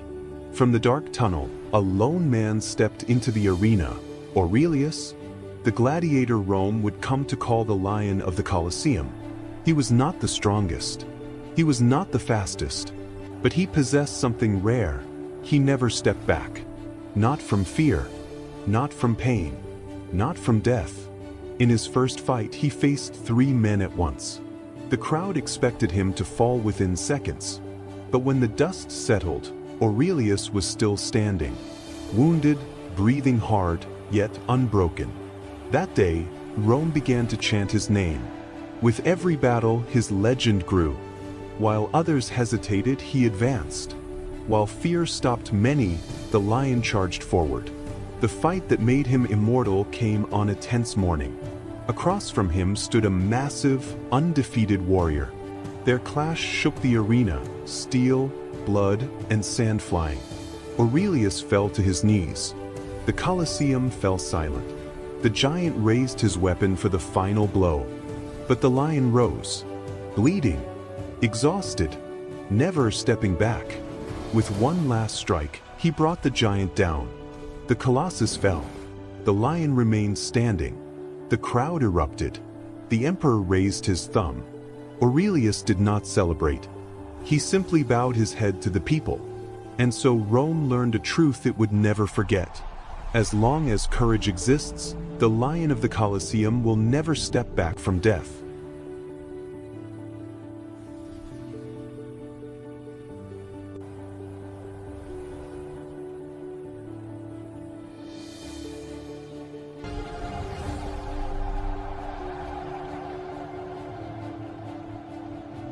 In the heart of East Africa, where the savanna stretches endlessly beneath a burning sky, the Hadza people live as they have for thousands of years. Their village is made of rustic bamboo huts, low and fragile in appearance, yet strong enough to endure wind, rain, and time. Smoke rises from small fires as the morning light filters through woven walls of grass and branches. Life moves constantly between the huts.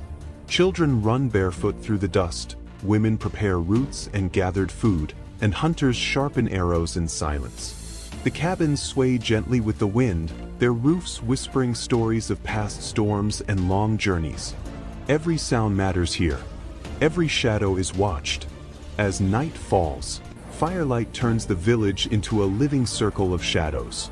The huts glow softly, and elders speak in low voices while sparks rise toward the stars. Beyond the fragile walls, the savanna listens. Lions roam in the darkness, and danger is never far. When storms arrive, the village bends but does not break. Rain pounds the bamboo roofs, wind shakes the walls, and families gather close inside the huts.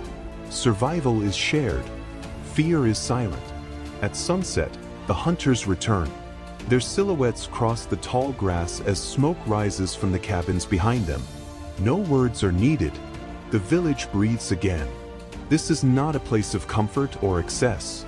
It is a place of balance, between humans and nature, shelter and exposure, life and death.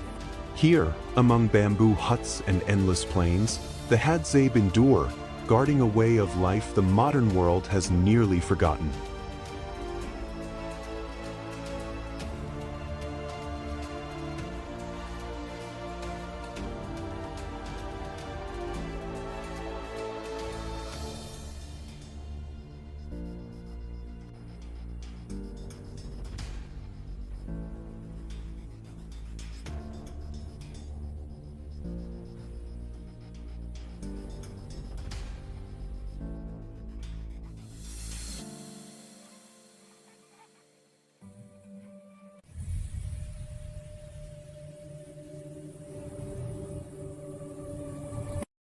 Evangelio de hoy, jueves 8 de enero de 2026. Lucas 4, 14 a 22. En aquel tiempo, Jesús volvió a Galilea con la fuerza del Espíritu, y su fama se extendió por toda la región. Enseñaba en las sinagogas y todos lo alababan. Fue a Nazaret, donde se había criado, y entró en la sinagoga, como era su costumbre, el día sábado. Se levantó para hacer la lectura y le entregaron el libro del profeta Isaías. Lo desenrolló y encontró el pasaje donde estaba escrito: El Espíritu del Señor está sobre mí, porque me ha ungido. Me ha enviado para anunciar la buena noticia a los pobres, para proclamar la liberación a los cautivos, y la vista a los ciegos, para poner en libertad a los oprimidos, y proclamar un año de gracia del Señor. Luego enrolló el libro, lo devolvió al ayudante y se sentó. Todos los que estaban en la sinagoga tenían los ojos fijos en él. Entonces comenzó a decirles: Hoy se cumple esta escritura que acaban de oír. Y todos daban testimonio a su favor y estaban admirados de las palabras llenas de gracia que salían de su boca. Reflexión breve. Jesús proclama que la salvación no es una promesa futura, sino una realidad que comienza hoy. Su misión es llevar esperanza, libertad y sanación a quienes más lo necesitan.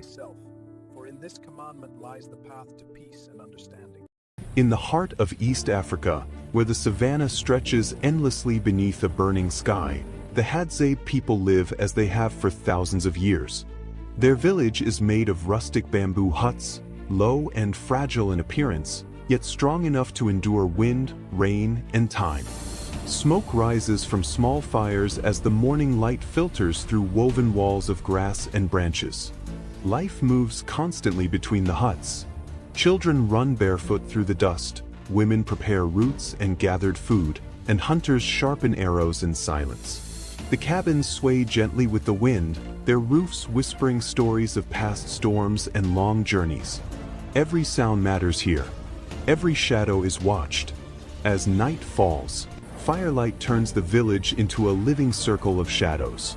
The huts glow softly, and elders speak in low voices while sparks rise toward the stars. Beyond the fragile walls, the savanna listens. Lions roam in the darkness, and danger is never far. When storms arrive, the village bends but does not break. Rain pounds the bamboo roofs, wind shakes the walls, and families gather close inside the huts. Survival is shared. Fear is silent. At sunset, the hunters return.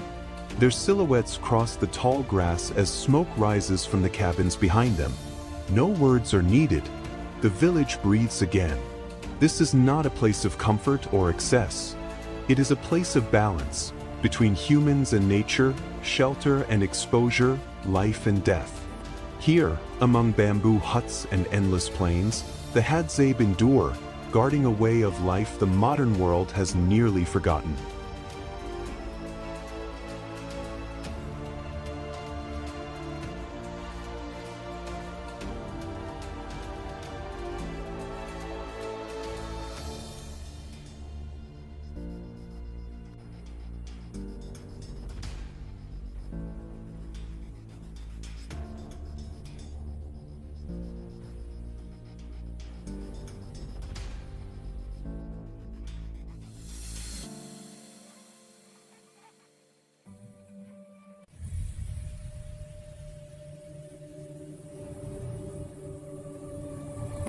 Gospel of today, Thursday, January 8, 2026.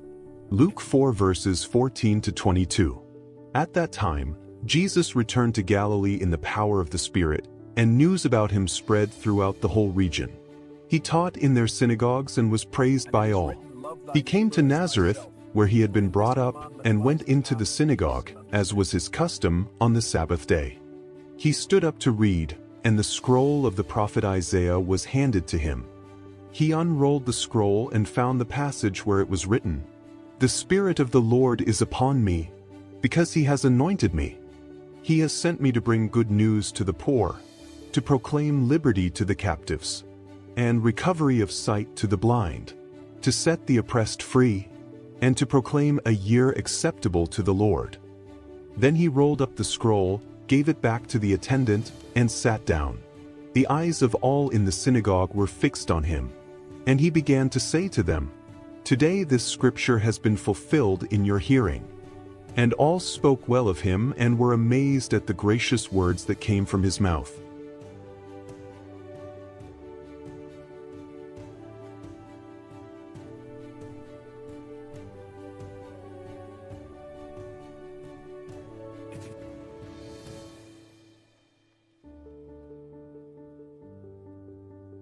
And it is written, love thy neighbor as thyself. For in this commandment lies the path to peace and understanding. 12 legions unseen. The night was heavy in Gethsemane. Torches cut through the darkness as soldiers advanced, armor clanking, hands tight around swords. Betrayal stood at the front, a kiss still warm in the air. Fear moved among the disciples like a storm about to break. One blade flashed. Steel rang as Peter struck, and blood fell to the ground. The moment shattered the silence, and in that instant, the world held its breath. Jesus did not run. He raised his hand, and the violence stopped.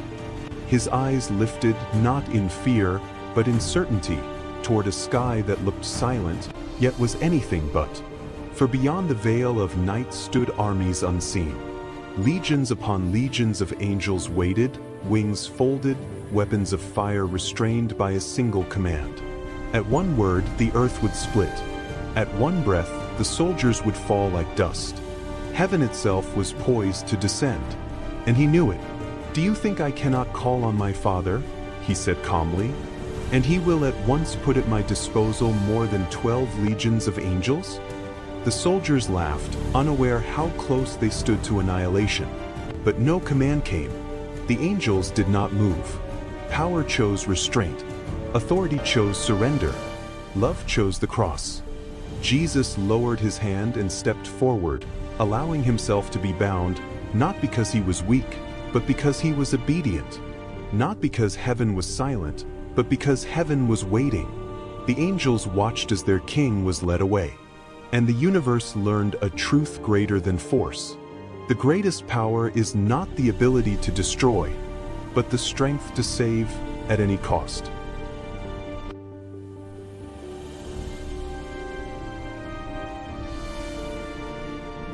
The Garden of Eden was never a paradise. It was a sealed place where heaven first touched the earth. There began the experiment, when the beings later called the sons of God altered human flesh and awakened a mind meant to obey, not to understand.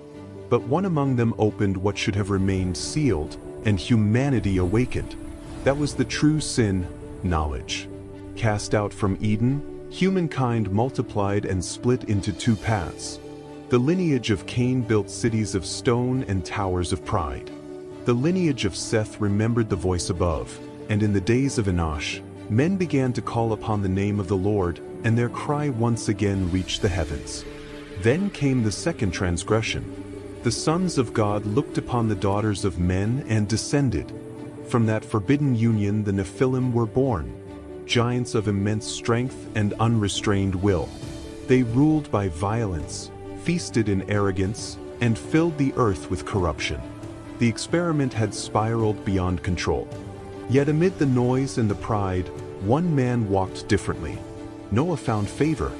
While giants laughed and crowds mocked, he listened and obeyed. He built the ark under open skies, wood rising day by day, a warning no one believed. Then the door was shut. The sky broke open. The fountains of the deep burst forth. Towers fell, giants were swallowed, and the world that had crossed forbidden boundaries was erased by water. The flood was not only destruction, it was containment. When the waters withdrew, the earth stood silent. The giants were gone. The heavens were distant once more. But the experiment continued, this time with a warning written into the memory of the world. Whenever heaven and earth unite in pride, creation itself rises to restore the boundary.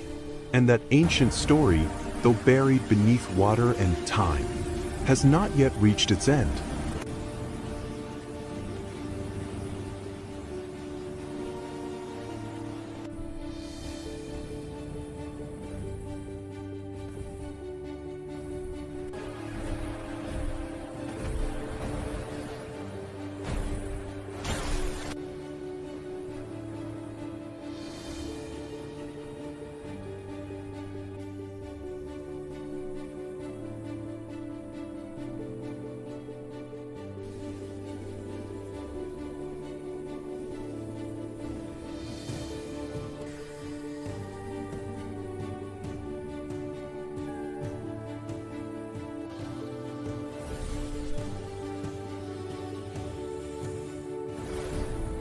The Battle of the Archangel Gabriel. In Babylon, the prophet Daniel prayed with a troubled heart. He fasted, seeking answers for his people, and for days the heavens seemed silent. But the silence was not absence. It was war. From the moment Daniel began to pray, God answered and sent the Archangel Gabriel with a divine message. Gabriel descended through the heavens, carrying revelation and truth, but he was stopped. In the unseen realm, the prince of Persia rose against him, a powerful ruler of darkness. Their clash shook the heavens, light against shadow, obedience against rebellion. For 21 days, the battle raged, mirroring Daniel's fasting on earth. When the resistance could not be broken, heaven intervened. The Archangel Michael, commander of God's armies, descended with unstoppable authority. With a single strike, he shattered the hold of the Prince of Persia and opened the way. Freed, Gabriel continued his mission and appeared before Daniel, radiant and strong. From the first day you set your heart to understand and humbled yourself, your prayer was heard. Yet the war was not finished. As Gabriel prepared to return, he warned that another power waited in the shadows, the Prince of Greece, a coming darkness tied to future kingdoms. The message had been delivered. The prayer had been answered. The battle continued. For every time the faithful pray, heaven moves, angels fight, and though unseen by human eyes, no prayer is ever ignored.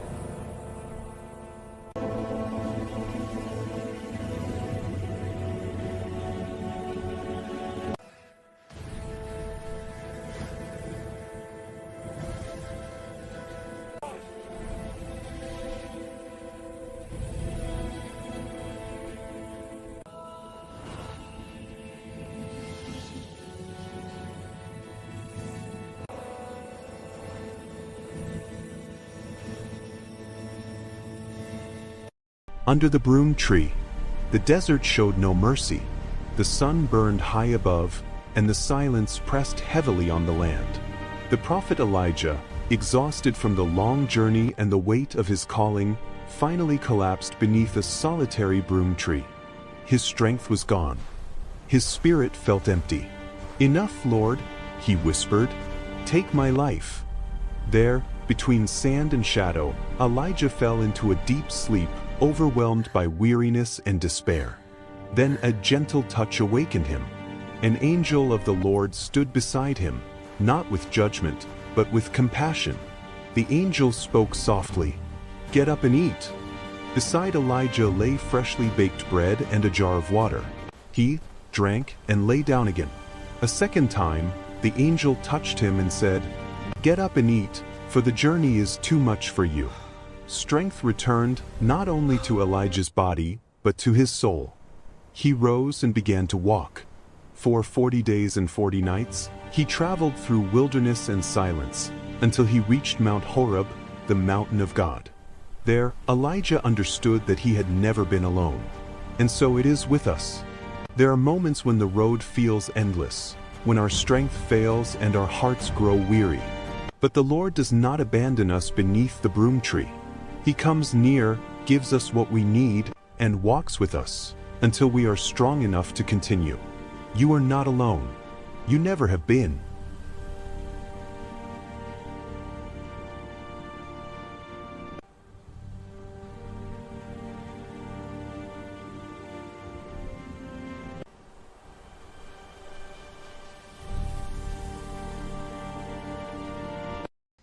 The forest knows you are here. I didn't come to hurt anyone. That is what they all say. You must be cautious. I sense great power in this meat. You walk on living ground.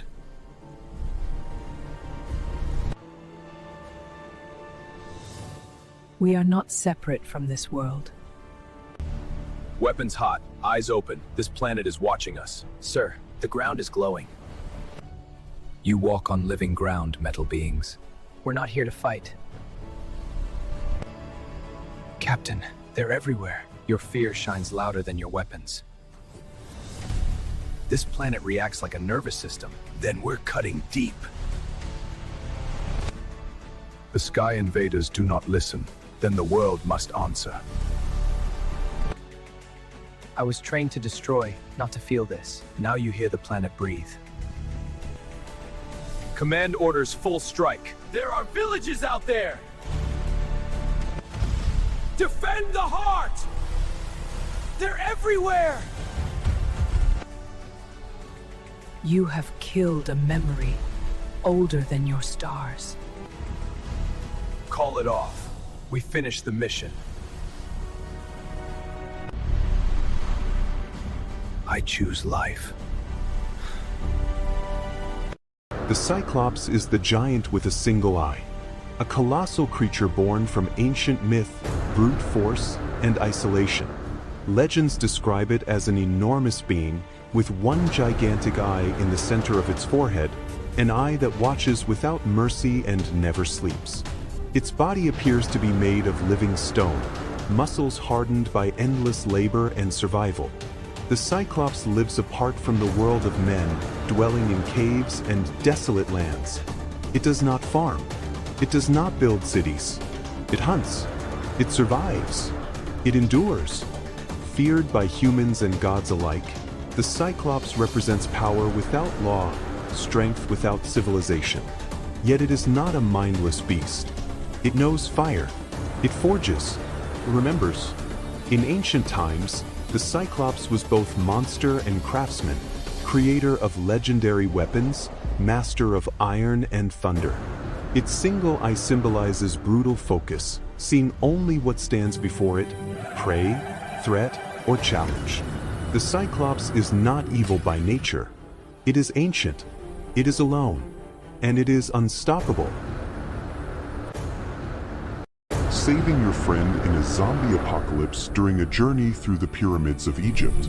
The scorching sun hangs over the pyramids of Giza as your journey turns into a nightmare. What was once a place of wonder becomes a battlefield when the dead rise from ancient tombs. Mummified zombies, wrapped in torn linen and covered in sand, emerge from hidden chambers beneath the pyramids. Your friend is separated from you inside a collapsing passageway beneath the Great Pyramid. Their voice crackles through the radio, filled with fear. You rush through narrow corridors lined with hieroglyphs, using torches and flares to light your way as shadows move along the walls. Zombies pour from secret tunnels. You push falling stone blocks, slide down sand-covered ramps, and seal doors just long enough to survive. Deep inside the pyramid, you find your friend trapped near an open sarcophagus as the ceiling begins to collapse. You pull them free and run. Stone crashes behind you, burying the undead in dust and darkness. Together, you escape into the open desert as night falls. Under the moonlight, the pyramid stands silent, ancient witnesses to yet another apocalypse. You survived because you never left your friend behind.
The world did not sleep last night. It feels pain. anger. Sir, the terrain is reacting to us. Ignore it. Keep moving. When the ground glows red, the world is warning us.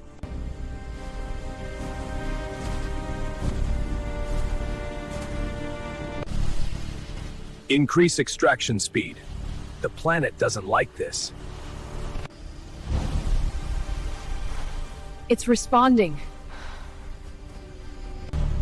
Is this the planet doing this? No, this is the planet waking up.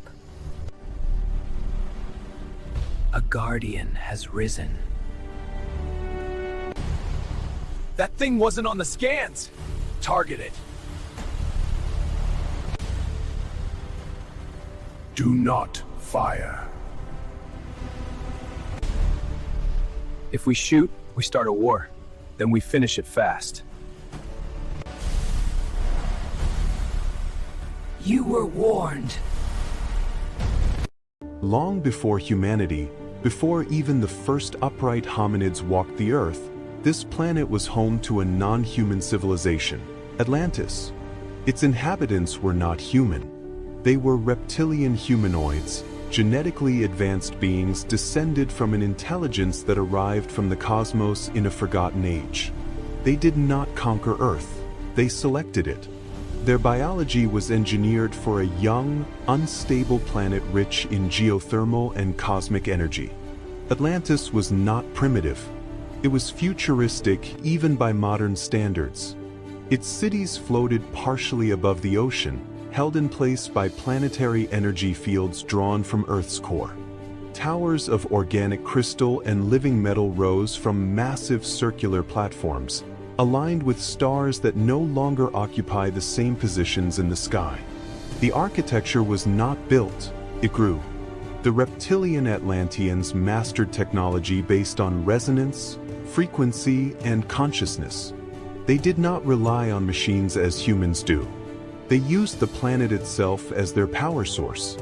Their temples functioned as planetary control nodes, regulating climate, tectonic movement, and oceans. Their greatest mistake was confidence. By manipulating planetary and cosmic forces, they disrupted the balance that sustained them. Earth's core destabilized. Oceans rose. The global energy network collapsed. In a single day and night, Atlantis fell. The island fractured. Cities sank slowly as energy fields failed one by one. Some Atlanteans escaped, some into the deep ocean, others into subterranean sanctuaries, and a few left the planet entirely. When humans emerged millions of years later, they found no visible ruins. Only myths, only serpent gods, only echoes buried beneath the sea. Atlantis was never a myth. It was Earth's first civilization, and its destruction was a warning humanity has yet to understand.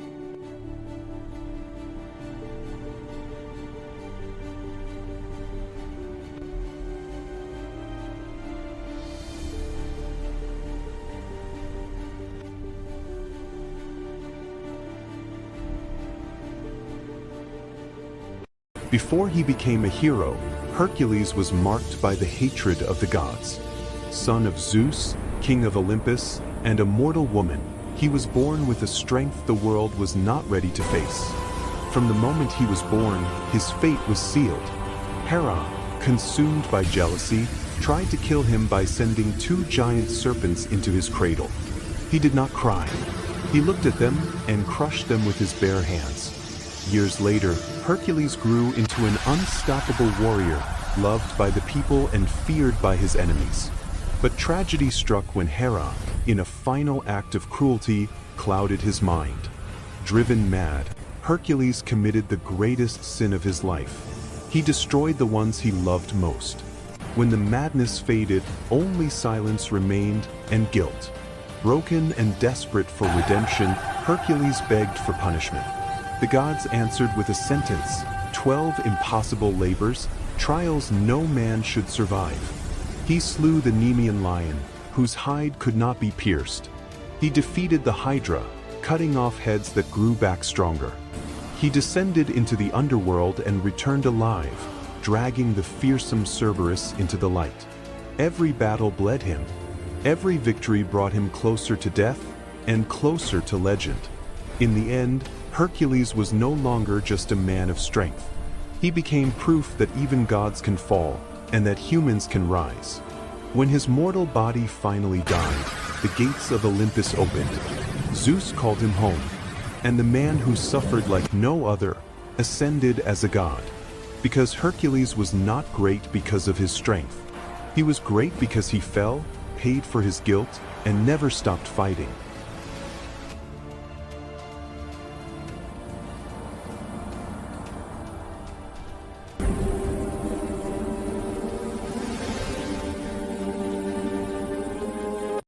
In an age ruled by corrupt kings and false gods, Elijah appeared without warning, no royal blood, no army at his side. He stood before King Ahab with a voice that burned like fire and spoke an impossible judgment. There will be no rain or dew except at my word. And the sky obeyed, the land cracked, rivers dried. Fear spread through the kingdom. While the people searched for answers, Elijah vanished into the wilderness. There, when food and water no longer existed, God sustained him through ravens, bringing bread and meat day after day. Faith became survival. But the greatest test was yet to come. On Mount Carmel, Elijah stood alone against 450 prophets of Baal. One man versus hundreds. Two altars. Two gods. One eternal question. Who is the true God? The false prophets shouted, danced, and cut themselves, but nothing happened. Silence. Then Elijah rebuilt his altar, soaked it with water, when water was more precious than gold, and prayed once. Fire fell from heaven. Flames consumed the sacrifice, the stones, and even the dust. The people fell to their knees. Power was exposed. Truth was undeniable.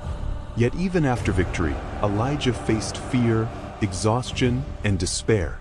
He fled, hid in a cave, and asked to die. And there, God did not come in the earthquake, or the wind, or the fire, but in a gentle whisper.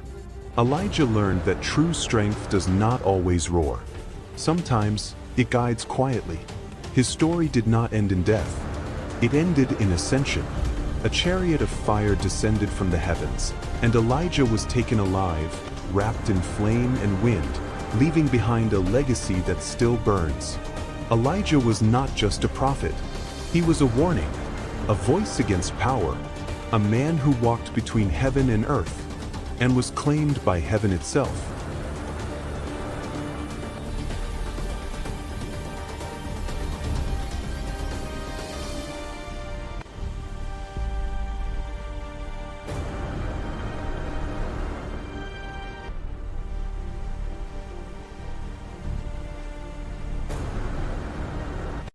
The slave who conquered the heart of the Roman people. He entered the arena in chains. No armor polished with pride. No name worth remembering. Only a number and the weight of slavery. His name was Cassion. He was not born a warrior. He was taken from his land, sold, beaten, and trained to die for entertainment. To Rome, he was nothing more than another body for the sand. But from his very first fight, something was different. Cassion fought not with rage, but with heart. He protected fallen opponents when he could. He saluted the crowd, not as a beast, but as a man. And the people noticed. Each time he returned to the arena, the cheers grew louder. Not because he was cruel, but because he was human. In one brutal match, Cassion faced a young gladiator barely able to stand. The crowd demanded blood. But Cassion lowered his sword and stood between the boy and death. The arena fell silent. Then applause. Slow at first, then thunderous. From that day on, Cassion was no longer just a slave. He was acclaimed by the arena. His greatest battle came against a ruthless champion, feared across Rome. The fight was savage. Cassion was wounded, bleeding, barely standing. Yet the crowd rose to its feet, chanting his name. Not for violence, but for courage. With one final strike, Cashin won. He collapsed to his knees, alive. The Emperor stood. The chains were removed. Freedom was granted. Cashin did not raise his arms in triumph. He looked to the crowd, the people who had given him something greater than victory. They had given him dignity. And so Rome remembered him not as a slave, but as the gladiator who conquered its heart.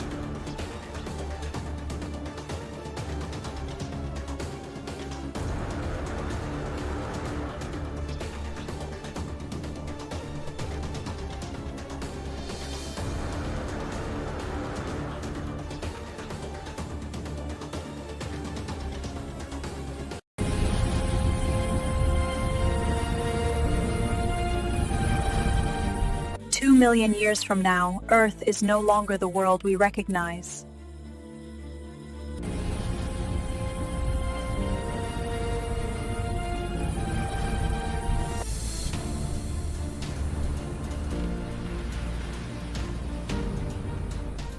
In scorched deserts, colossal creatures evolved to survive extreme heat and radiation.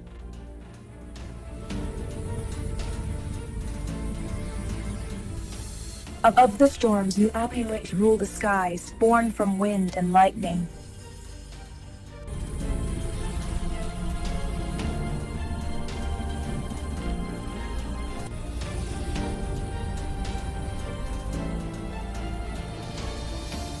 In the darkest oceans, life grew larger, slower, and more ancient than ever before.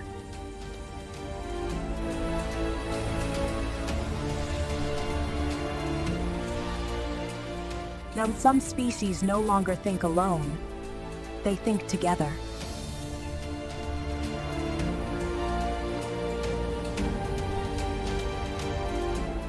This is science fiction. This is fun. Given time holds.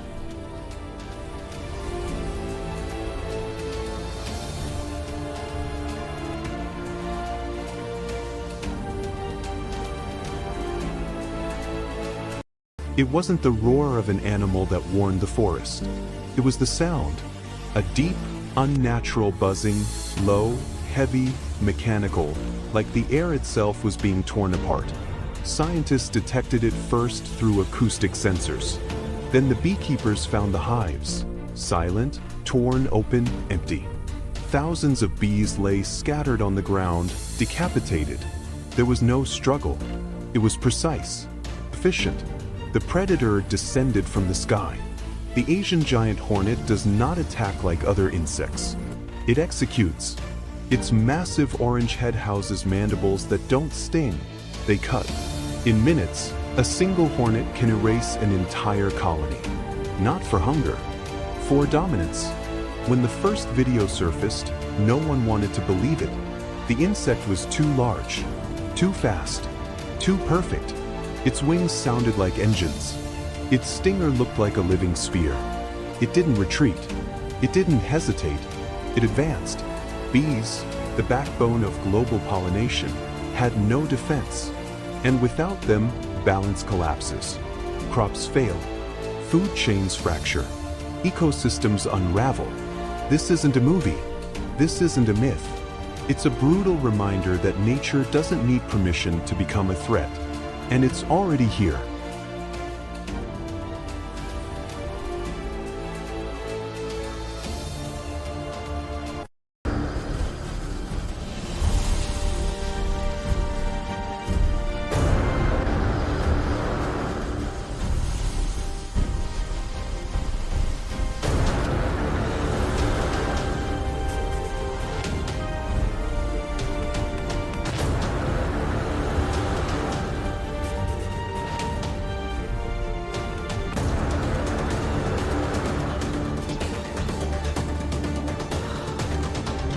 The creatures left outside the ark.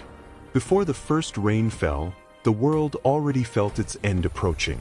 The sky gathered in heavy silence, clouds pressing low over the land, while Noah worked on the ark, guided by a voice older than memory. Animals arrived 2 by 2, lions, birds, cattle, wolves, moving calmly, as if the earth itself was leading them. The ark was not yet a refuge from water, but a boundary between what would be preserved and what would not. From the forgotten edges of creation, other beings appeared. Giants walked from the hills, their footsteps shaking the ground. Hybrid creatures emerged from forests and ruins, forms never meant to endure. They watched the Ark with fear and expectation, believing they too belonged among the saved. They were wrong. The Ark did not open for them, not because of their shape, but because of their origin. As the rain began, the sky broke open. Water fell in endless sheets, rivers burst their banks, and the world dissolved into motion and sound. Animals outside struggled against the rising flood, while inside the Ark, order remained. Wood groaned under the pressure, but it held. Within the Ark, common creatures rested, breathing, shifting, surviving. Warm light flickered along wooden walls as the storm raged beyond them. Outside, the rejected ran, flew, roared, and disappeared beneath the rising waters. Some legends say not all of them perished, that a few found caves, depths, or places untouched by the flood. And that is why, even now, humanity tells stories of monsters. Not as myths, but as memories of those who were left behind.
The labyrinth breathed.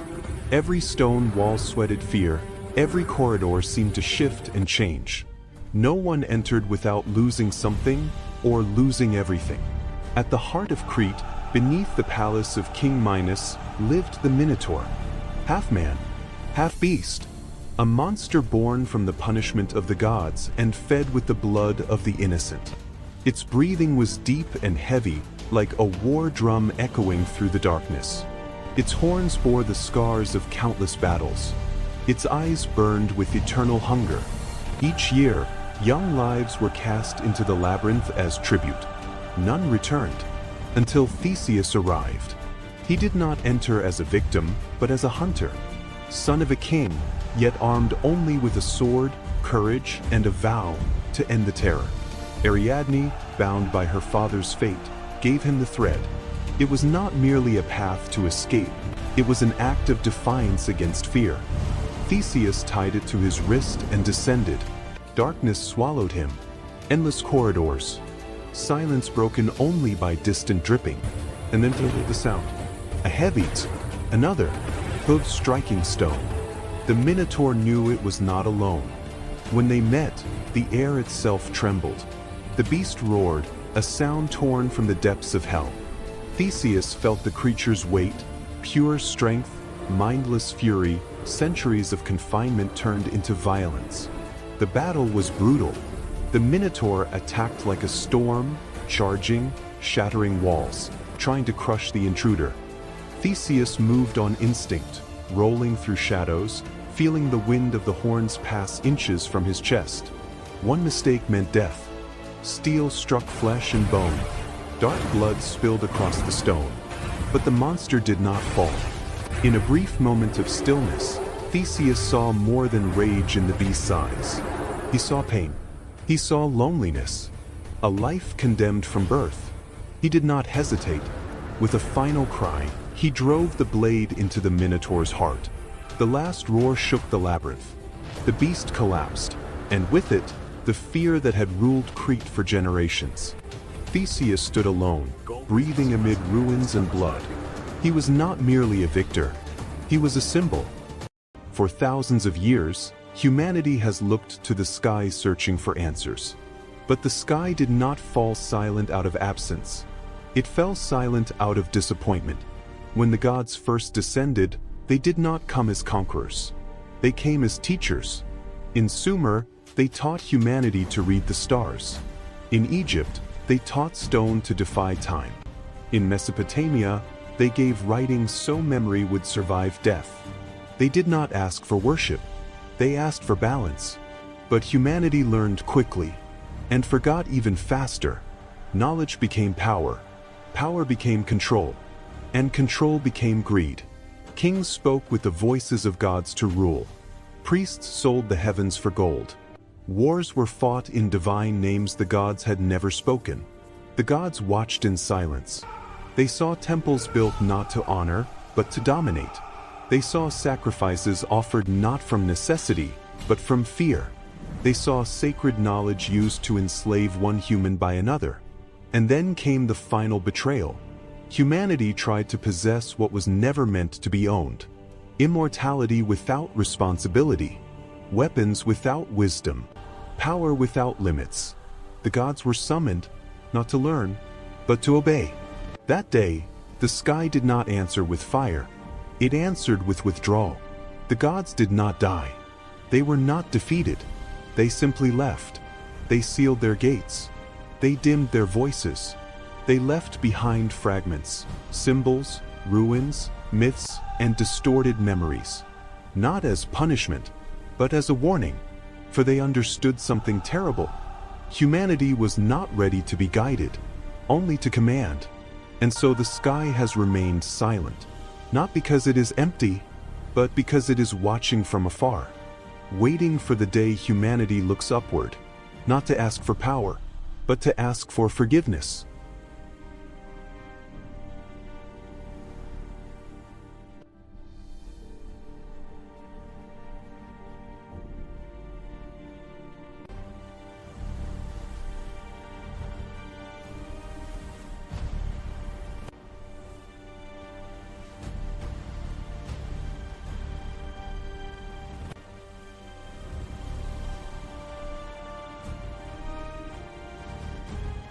The Garden of Eden was never a paradise.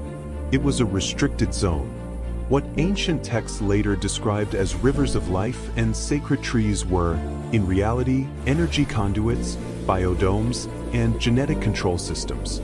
Eden was a high-security biological laboratory built on Earth more than 200,000 years ago by a civilization that descended from the sky, the Anunnaki. The forbidden translations of the Sumerian tablets do not speak of gods. They speak of engineers, scientists, and overseers. And they speak of an experiment, the Adapa Project. Humanity was not created. It was designed. The Anunnaki arrived seeking resources, gold, rare elements, biological materials. But the planet was hostile, and their numbers were few. They needed workers who could survive Earth's environment and obey without rebellion. In underground laboratories beneath Eden, they began splicing their own DNA with that of primitive hominids. Most prototypes failed, either too aggressive, too intelligent, or incapable of control. Then came Adapa. Known later as Adam, he was the first successful hybrid. Intelligent, curious, but his genetic code contained a deliberate limitation, a neural restriction that suppressed independent thought, curiosity, and defiance. Fear was embedded into his biology. Adapa was not born free. He was programmed by the serpent. Not all Anunnaki agreed with the project. Enki, the chief geneticist, discovered something unexpected within the human genome, dormant potential. If fully activated, humans could surpass their creators in creativity, adaptability, and consciousness. But that potential had been intentionally locked. Enki questioned the morality of enslaving an entire species. His solution was subtle, hidden, symbolic, what later myths would call the serpent. Enki did not offer evil. He offered knowledge. Through a genetic intervention, he reactivated suppressed neural pathways in Adapa and the first female hybrid, later called Eve. Self-awareness emerged. Choice appeared. For the first time, humans understood they were not God's children, but property. The true original sin. The moment humanity became self-aware, Eden's systems detected a breach. Alarms activated. Energy barriers ignited. The Anunnaki Council declared the experiment compromised. This was later remembered as original sin. Not disobedience, but awakening. To prevent rebellion, the Anunnaki initiated an emergency genetic rollback. Shortened lifespans, amplified fear responses, emotional dependency, and a deep psychological need to worship higher beings. Humans were expelled from Eden not as punishment, but because the laboratory was no longer secure.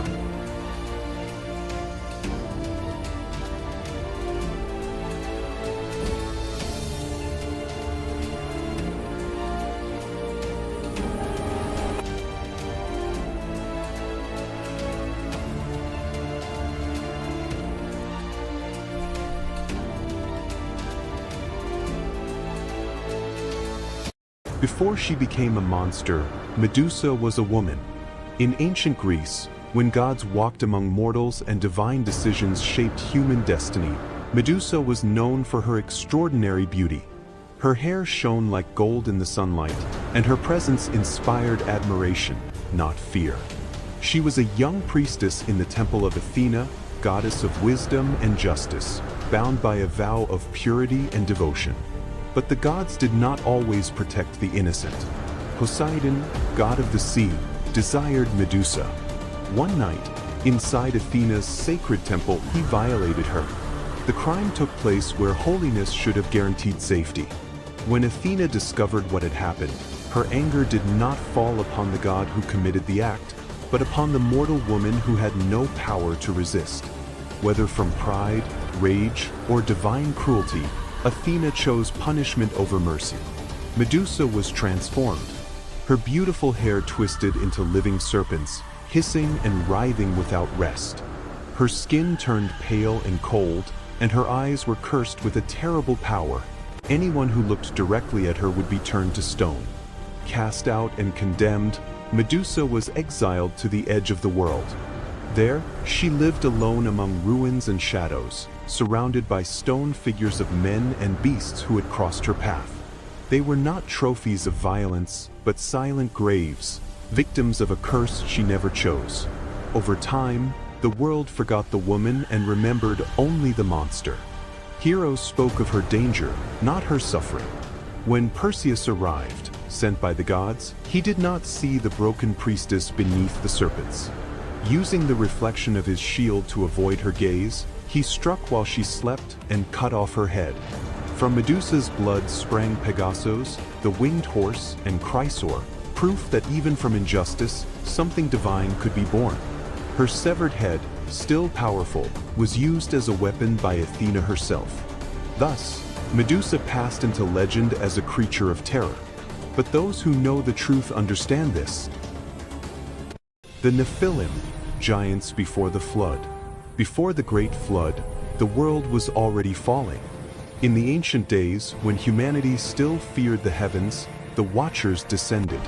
They were not sent as messengers, but fell by their own will, powerful angels who abandoned their place and crossed an eternal boundary.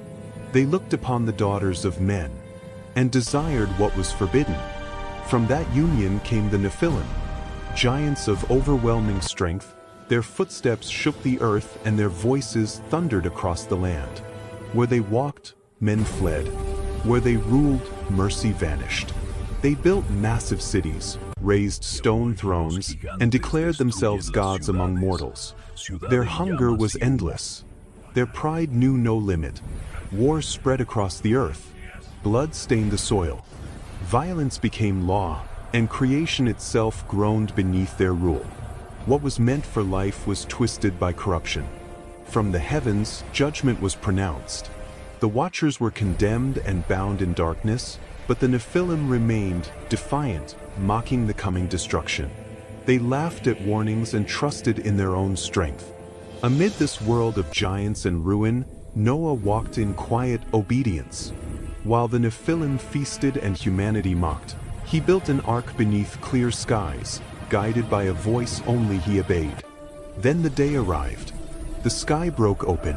The fountains of the deep burst forth. Rain fell without mercy, oceans rose, and the earth trembled. The giants ran, fought, and roared, but even their power could not stand against the waters. Towers collapsed. Cities vanished. The Nephilim were swallowed by the flood. When the waters finally withdrew, the world stood silent. The giants were gone, but their memory remained. For the story of the Nephilim is not only a tale of the past, it is an eternal warning. When pride rises above the heavens, creation itself will rise to restore the boundary. And so ended the age of giants, buried beneath the waters of judgment, yet echoing through time.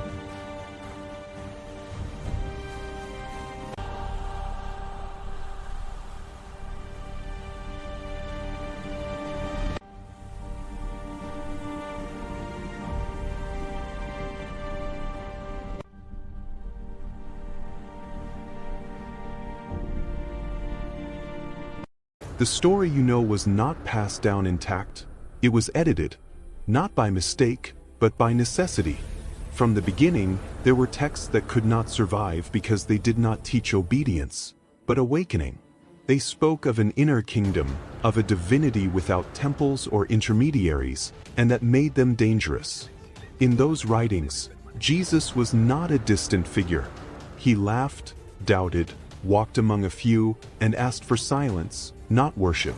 He said the truth was not in the heavens, but within the human being. A message like that could serve no empire. The most feared text carried the name of Judas. There was no betrayal in it, only obedience. Someone had to carry the hatred so the story could function. If that gospel were revealed, the cross would lose its mystery, and faith would lose its most powerful weapon, guilt. Another writing spoke of a woman whose voice was erased, not as a sinner, but as the disciple who understood what others could not. Her knowledge united body and spirit, equality and freedom. That is why her name was stained and her message buried. A woman holding truth was an intolerable threat. Banning the texts was not enough. They were hunted, burned, traced. Libraries turned to ash, and those who knew too much learned to remain silent. God was not being protected, only a convenient version of him. Centuries later, in a desert cave, a monk found what was never meant to exist. Reading it, he understood that those writings did not destroy faith, but the fear that sustained it. He could not save them all. Some he burned, others he buried, knowing that truth does not die, it waits. Today, only fragments remain. Broken ideas, whispers. They promise neither heaven nor punishment, but something far more dangerous, freedom. And perhaps that is why the forbidden gospels never fully disappeared. They were never meant to be worshipped, only remembered by those brave enough to read between the lines.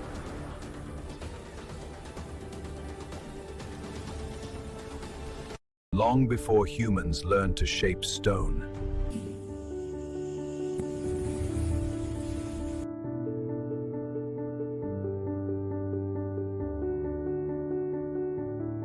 Long before humans shaped stone, another species may have shaped the world.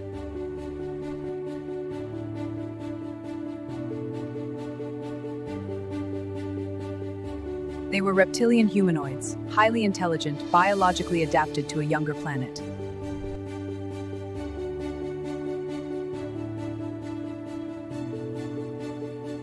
Their minds evolved alongside the planet itself, calm, deeply aware of nature.